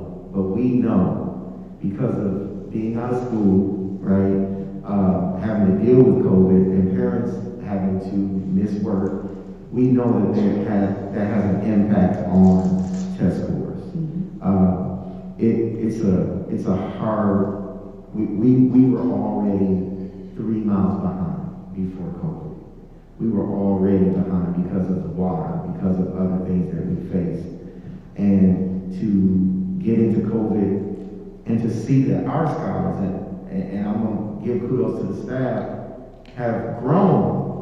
And we're a partnership district. Let's not forget that we're a partnership district, have grown and shown growth in NWEA. That's tremendous to be able to. Now, we're not where we want to be, so I'm not throwing that out there like Flint is in the lead, right, or anything like that, but I'm saying to see that growth is an awesome thing, and our staff deserves kudos for that.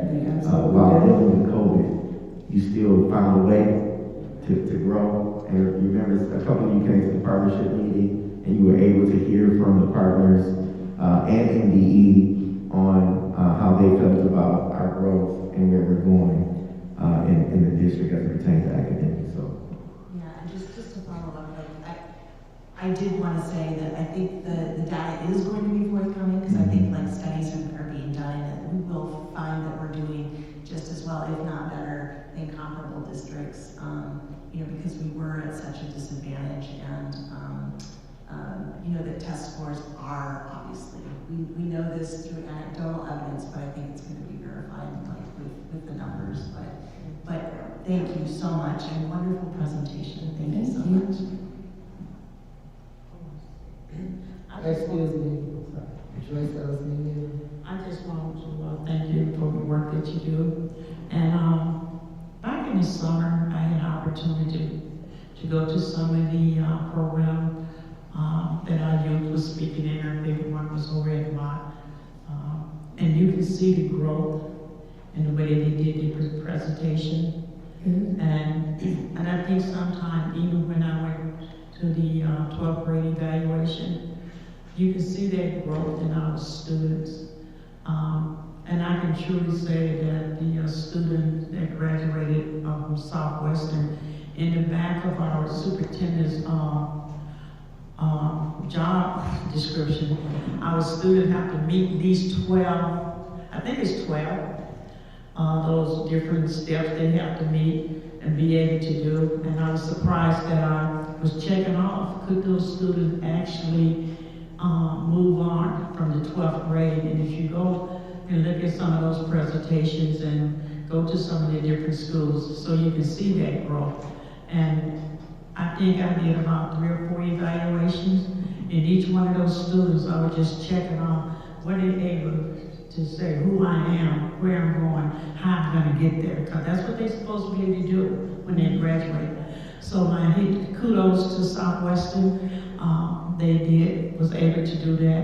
Their self-esteem is there. But like I said, we got a lot of work to do. And whatever this board can do to help get those programs up, I support it because I can see the growth. Thank you. Thank you, Ms. Clayton. All right, thank you, everyone. Thank you. Thank you. At this time, thank you, Ms. Clinton. Before we adjourn, we can give the public another opportunity to address the board. If you wish to speak, please come forward to the podium and state your name and address. But I also have a comment from Jan Martin. Is Ms. Jen Martin still here?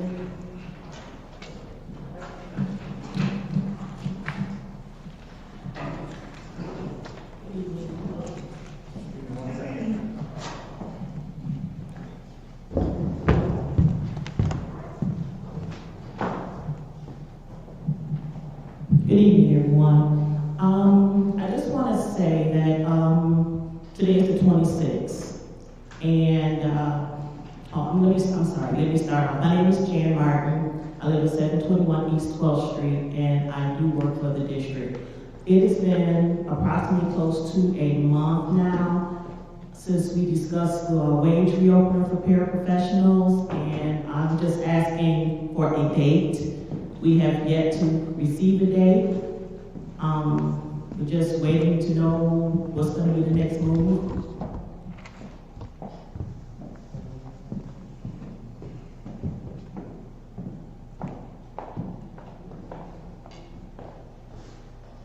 We haven't heard anything, so we're just waiting.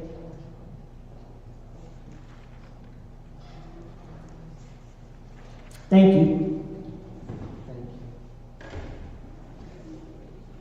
Is there any other members of the board that would like, the public that would like to speak?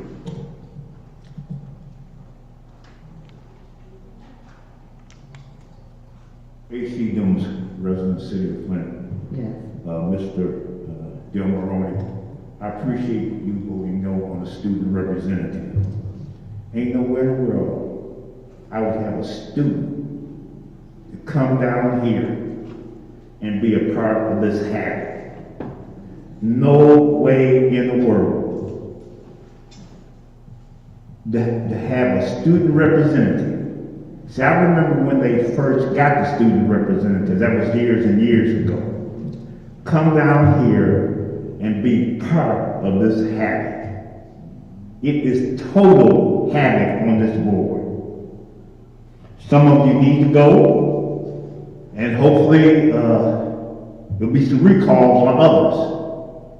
This board is dysfunctional. I thought the Flint City Council was dysfunctional, but I think you kind of got it. Also, I want to say this, that if you have children, school-age children, why not your children in the district? Why do they go to Flint? Why aren't your children in the district if you're making decisions on them? They're not your children, so you really don't care. I heard, my heart goes out to the administration when they bring up the word church. You know, when you bring up the word church, it just hits me. Church members. Maybe a member of someone's church. I came from over there, lady next to you, Miss Boots. You got her back turned to me. Yeah, right there, her. See, that, you don't turn your back to the speakers, but that's the respect they have. I heard it. As though the superintendent and his staff are doing something wrong. I have a lot of confidence in the superintendent of school. I do. So I wrote all my little notes down. There's a page full. And you talk about hiring process. Well, you gave he was going to bid on a $3 million contract to somebody y'all know.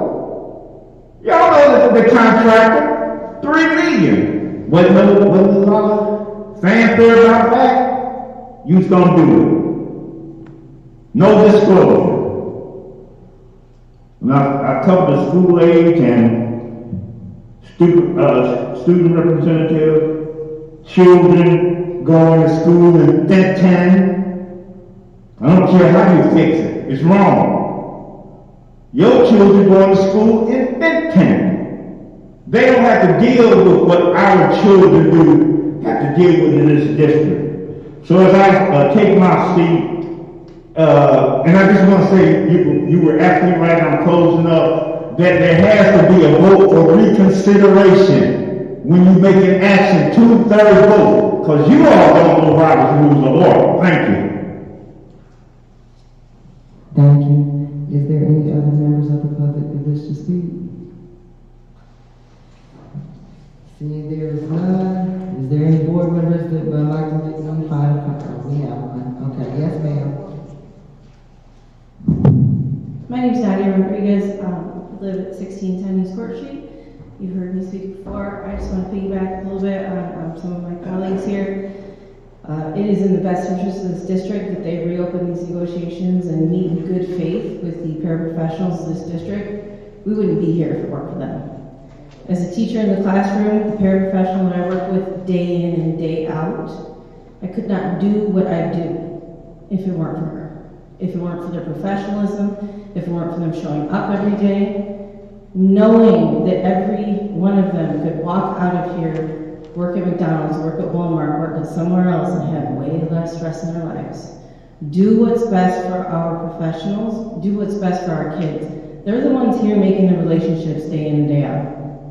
They take the time when we don't have the time, because we still don't have planning time either. So we as a team have to work together, and you aren't doing right by them, and you're not doing right by us. And to piggyback off of the students you want to have on the board, all I have to say to each and every one of you sitting on that dais is shame. Each and every one of you should be ashamed of the way that you present yourselves on this board.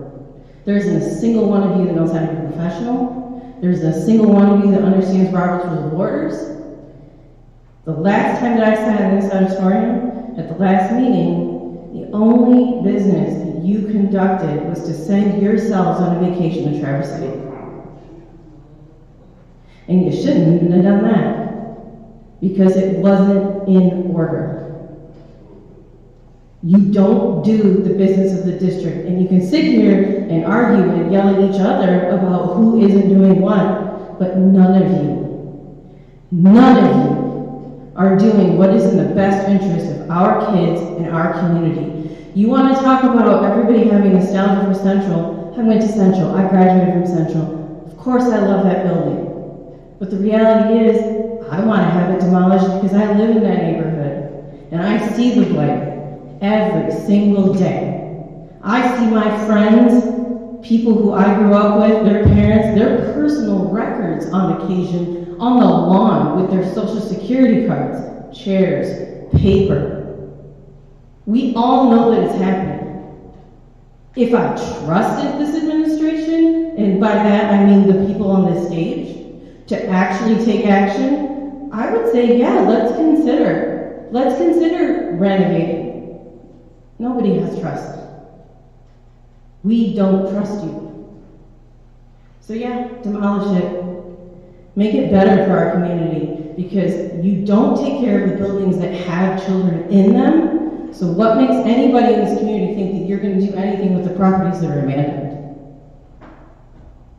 We don't have ventilation, we don't have supplies, we don't have the time to do it. Do better. Thank you. Are there any board members that would like to make a comment? Ms. McIntyre?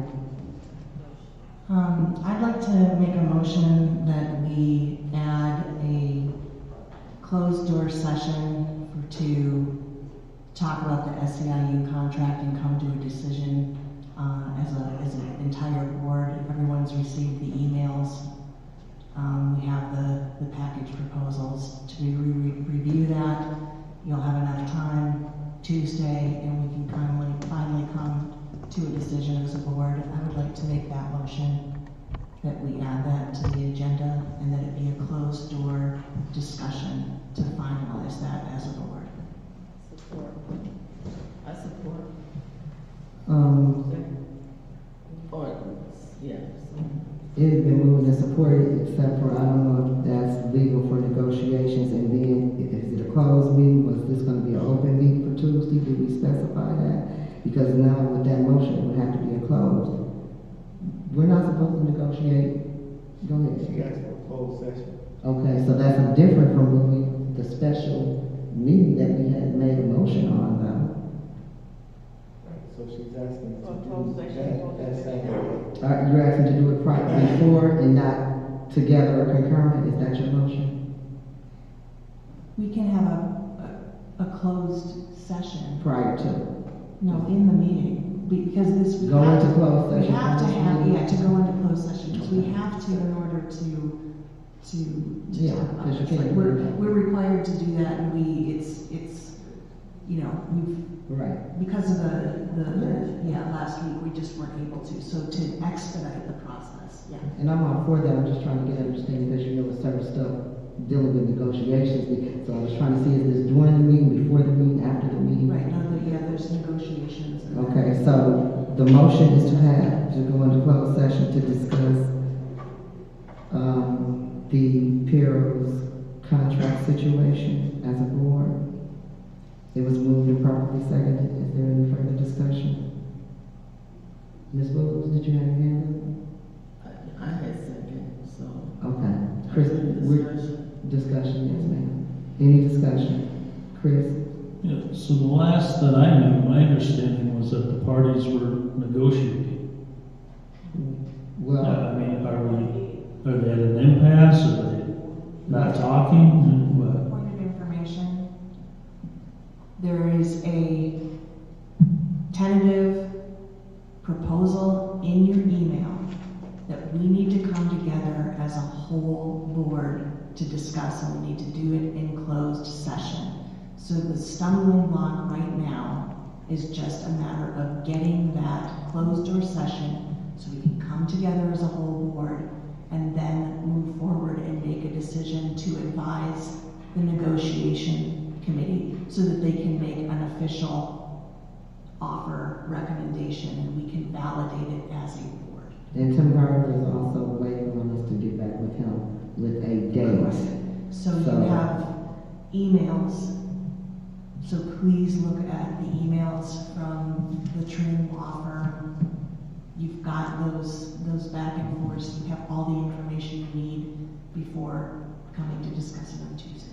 Okay, is there any further discussion from board members? Go ahead. For that Tuesday meeting, I'm not sure what time we got it started, but do we want to start it earlier to account for the time that the closed session might take, or? We're starting at 6:30. Okay. Keep the same start. Just let the We come in and take care of business and not waste time, and let the administration do their job and we do ours. We should be able to get through this and make some solid, solidified decisions.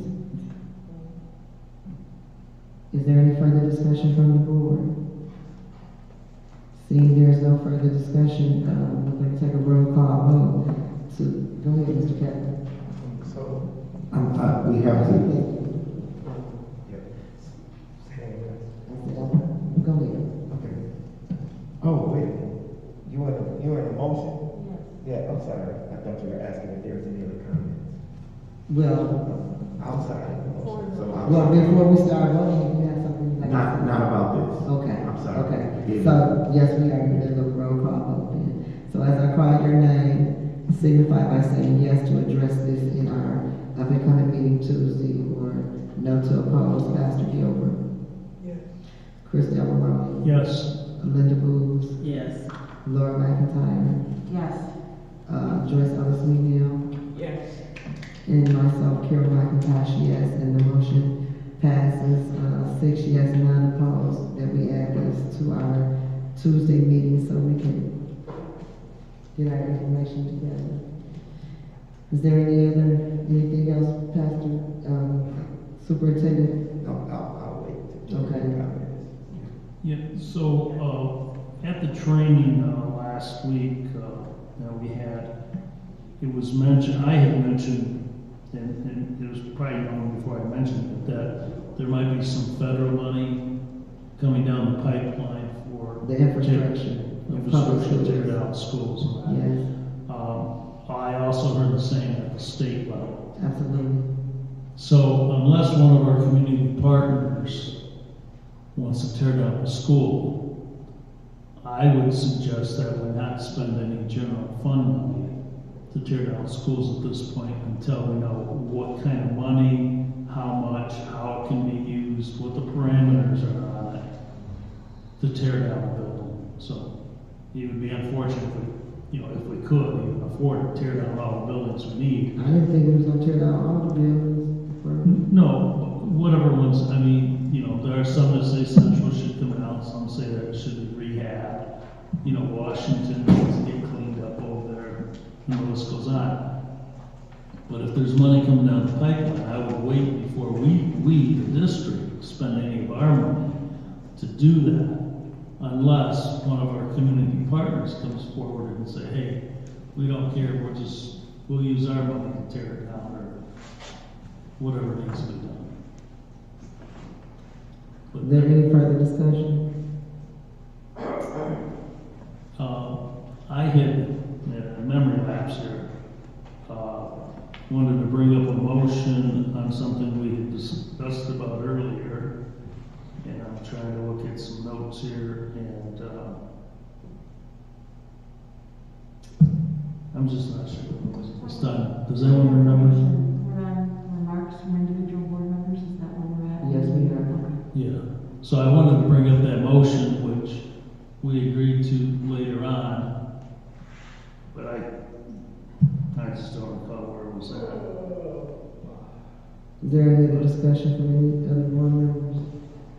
Mr. Jones. Ms. Joyce, Alessandro? Mr. Jones. Are you done, Chris?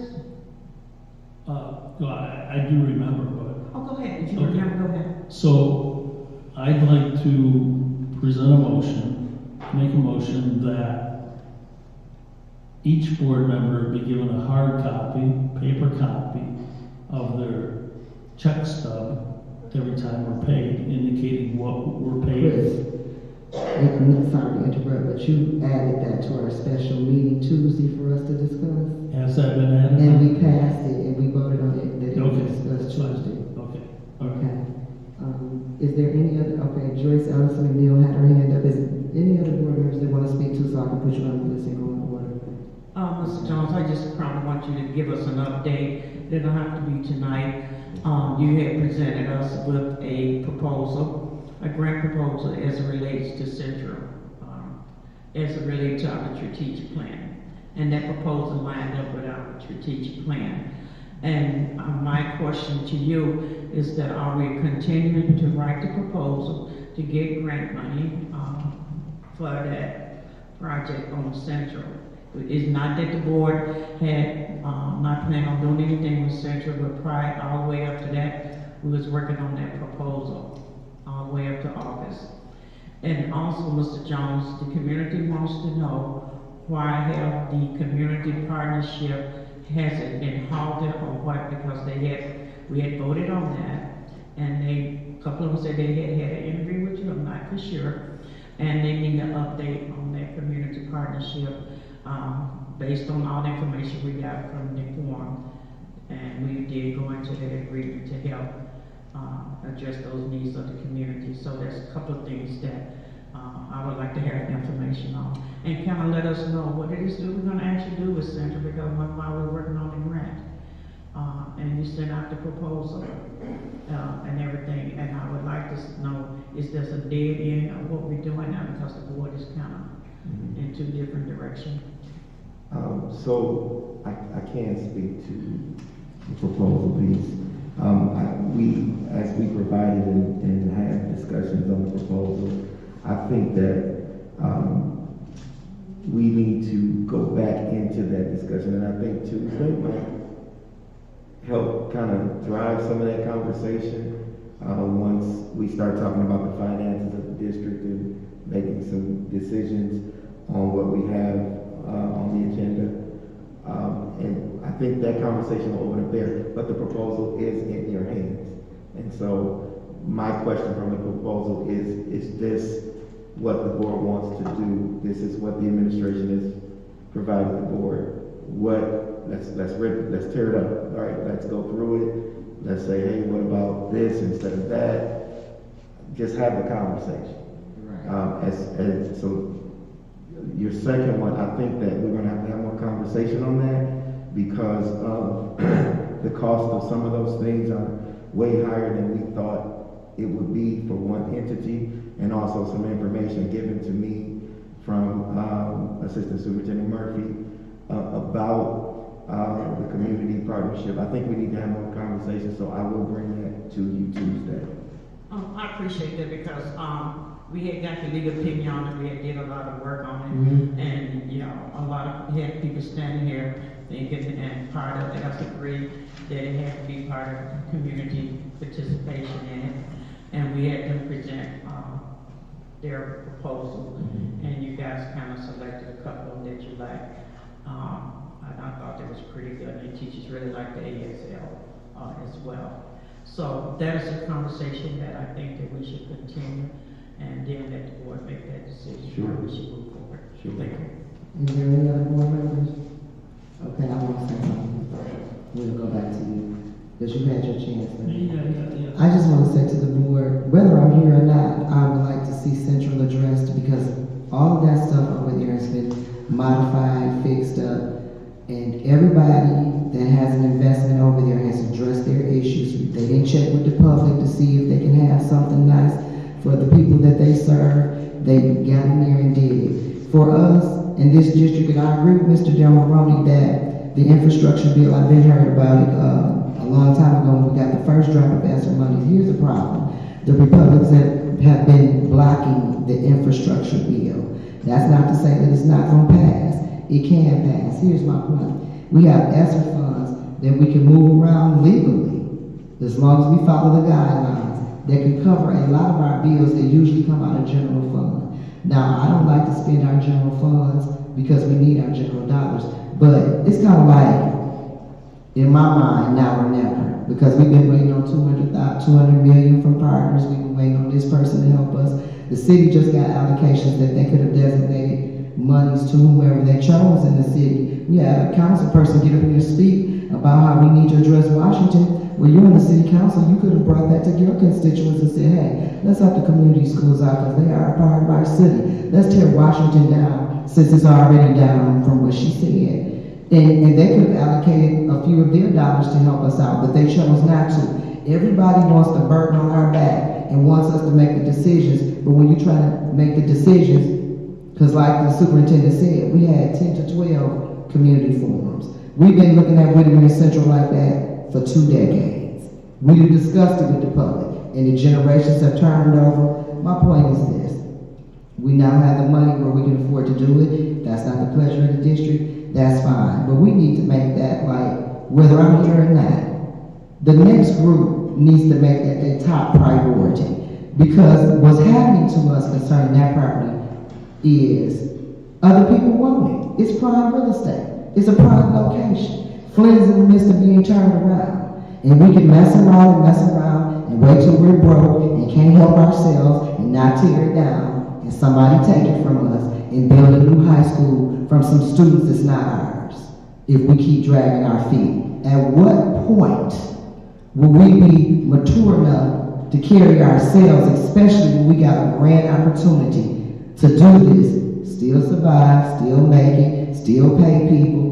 Why are we so afraid to stay? I'm just against always looking for somebody else to carry us when it's not necessary. When it's not, why do we always have to beg and hope somebody else save us? When right now, we have a grand opportunity to turn some things around in this district and move it forward. Like I said, if I'm here or not, I want to see that tore down. If I'm here or not, I want to see them kids on the north side that live in that community be able to go to school in their community, somewhere decent, that's not all tore down and dilapidated. We got it from school to prison pipeline because we condition our kids in that manner. If you put them in some raggedy and toe up, why would they respect it? And we ain't got no, the whole situation. So it's for us to redirect that energy and make those changes. Now we got the money. It's no excuse other than we scared to pull the trigger and get the job done. And that's it for me. Chris Del Maroney. Yeah, so I wanted to say a couple things. We're a board of 7. We have 1 open spot. 3 of us have been here less than 13 months. And in general, for people to say, why haven't you done anything with Central? Central has been there how long in the condition it's in? I mean, you can go back 2, 3, 4 boards. And that's where that question should have been asked and dealt with. But we're here we're just getting on board. You just can't go there with a hammer and a bulldozer and a dump truck and start knocking bricks down the walls and hauling it away.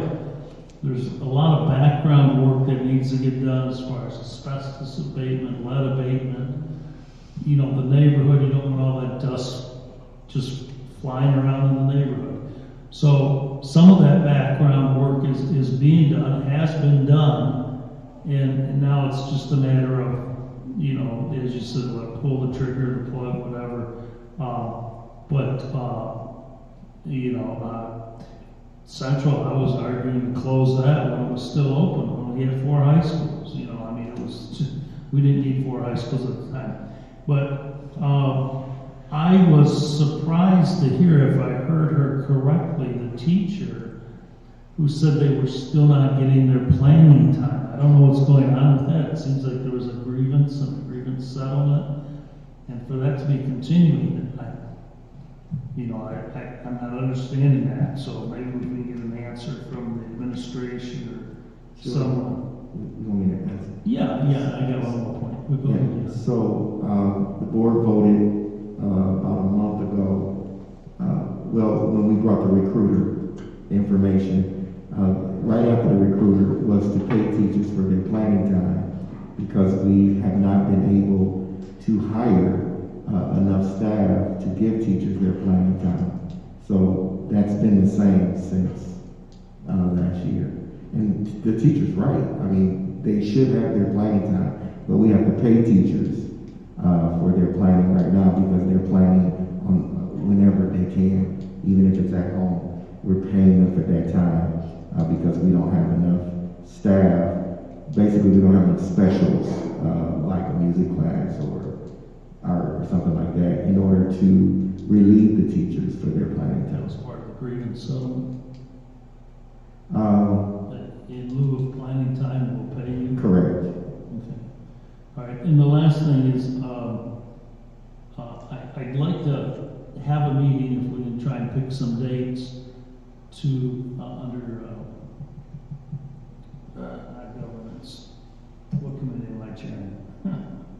Because of the vice presidency. But anyways, a committee meeting in regards to bylaws. Governance, thank you. Under governance, Dr. Joyce, you had mentioned, I think some time ago, for us all kind of pick three things that we think need to be changed or improved or added to our bylaws. And I want to continue that, because there are some things in our bylaws that are just either conflicting or they're just absent, where it could be a clear understanding. So if maybe we can come up with a date or time, or piggyback it before or after another meeting. Don't you want, is it, Ms. Pam, when is that meeting scheduled? Is it the 4th?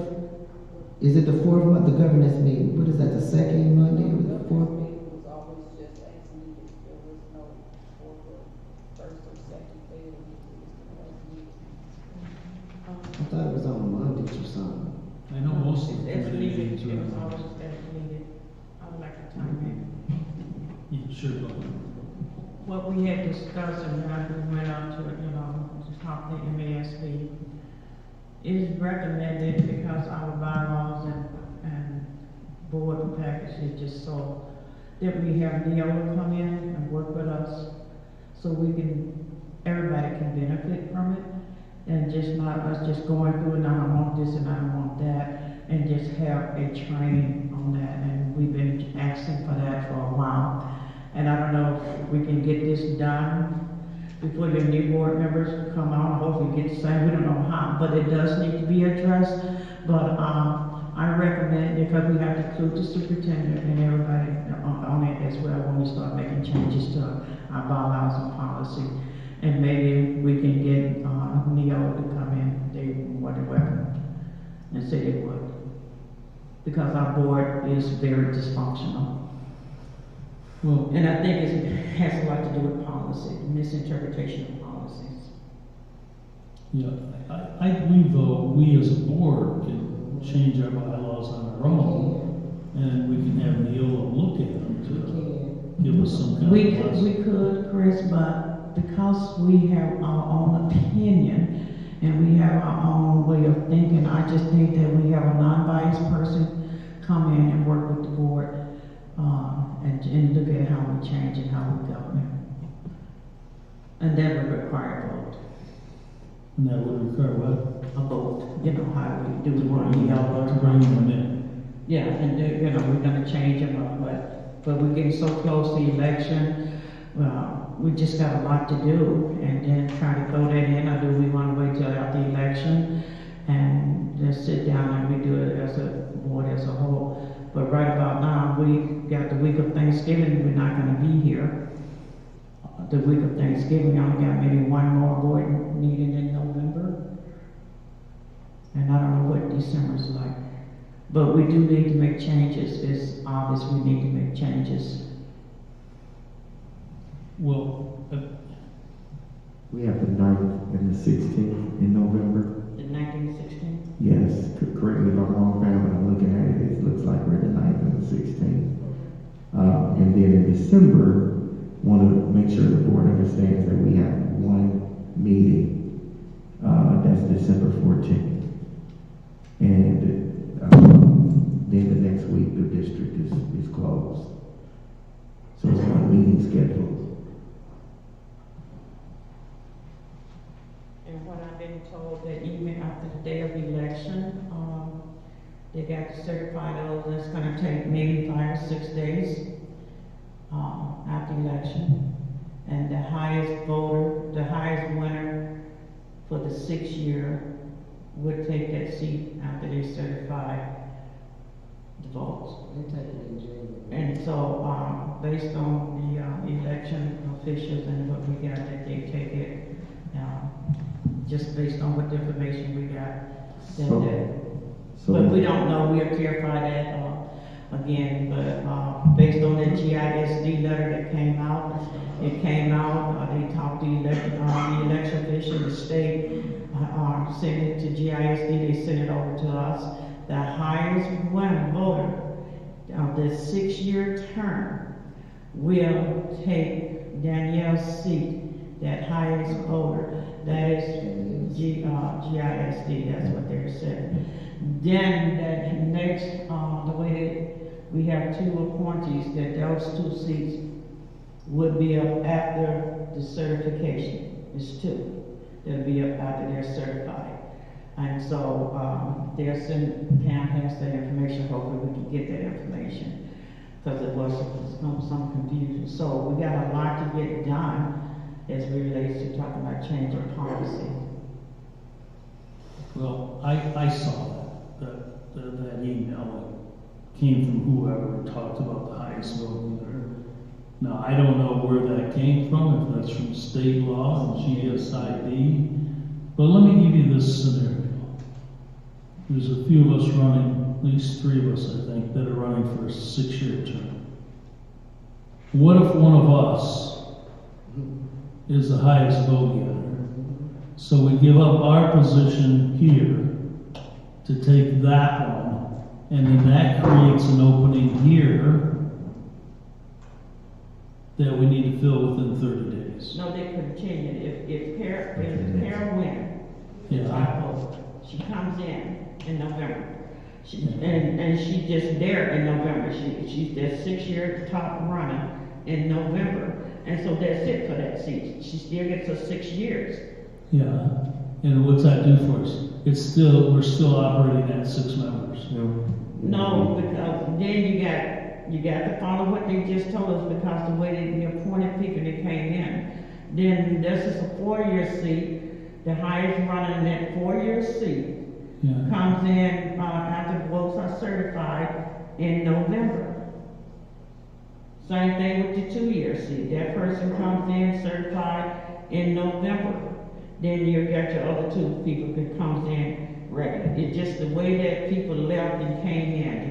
You gotta get sworn in after the election. Yes, you do. You have to get sworn in. So if you win, I'm just giving an example.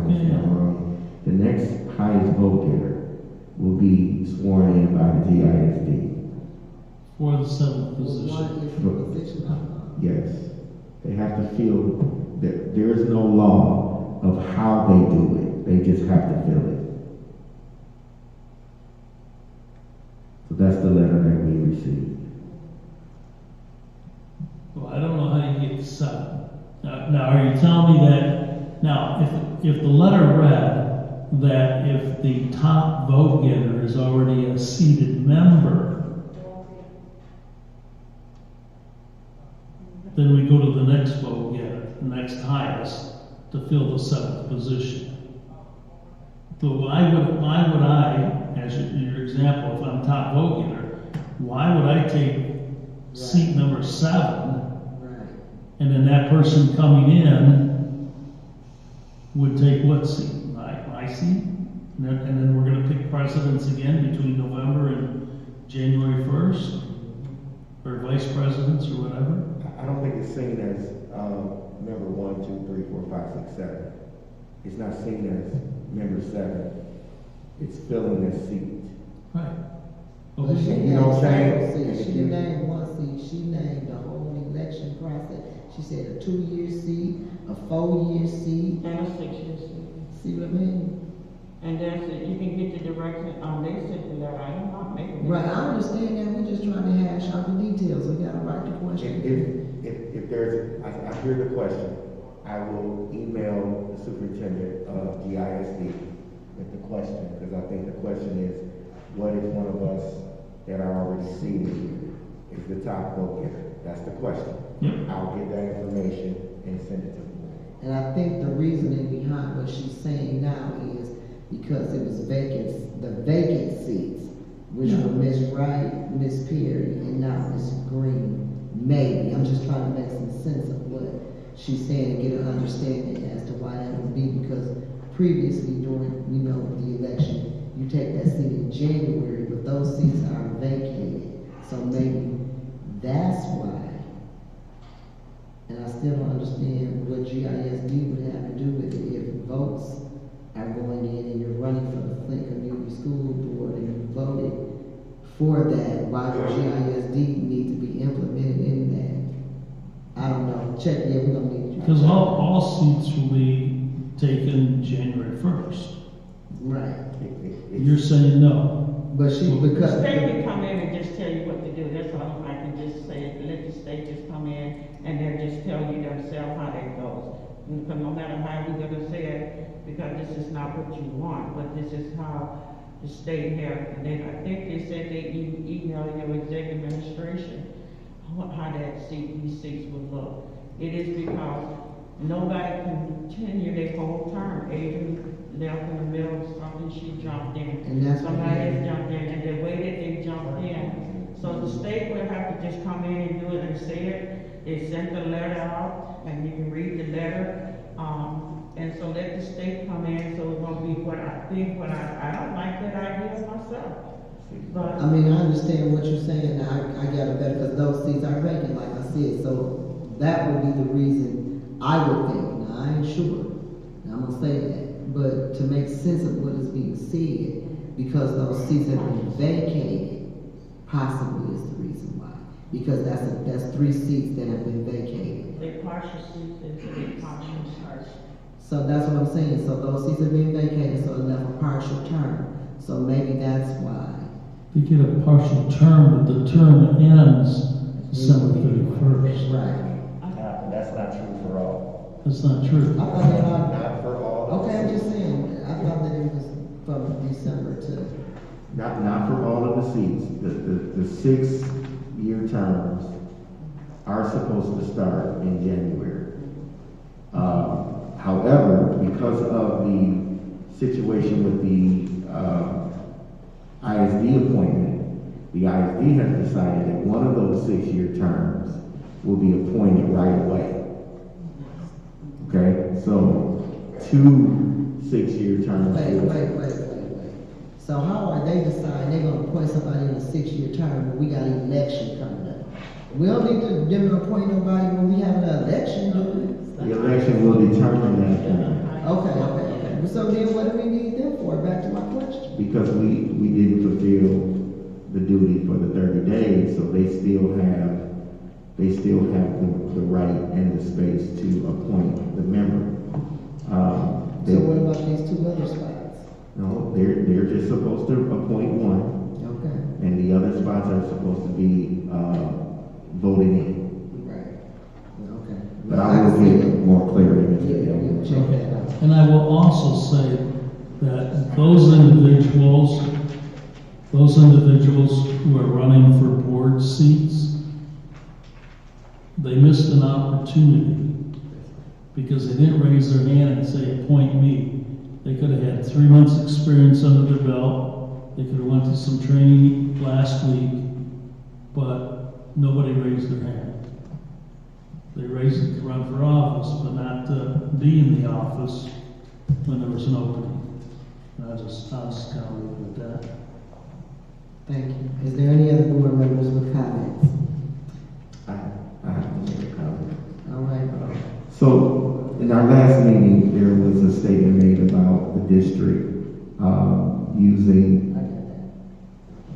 Yeah, go ahead. okay, using 300, paying a grievance with ESSER funds. That is not a true statement. It came out of general funds. It came out of general funds, so I want to make sure we're on the record about that situation, that we did not pay any grievances out of any ESSER funds. And good. Okay, any other comments or questions from any board members or any other? Did we want to make a date for that governance meeting? You can get in touch with Ms. Pam and she can schedule it, because I'm ready. It's time to go. But you can do it if you like. If you're gonna make a motion or whatever, I'm not gonna impede the business of the district, but it seems like we will be able to get with Ms. Pam and set that up. Okay. Is there any other comments from board members?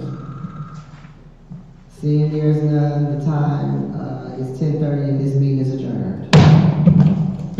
Kevin, you have a second. One moment.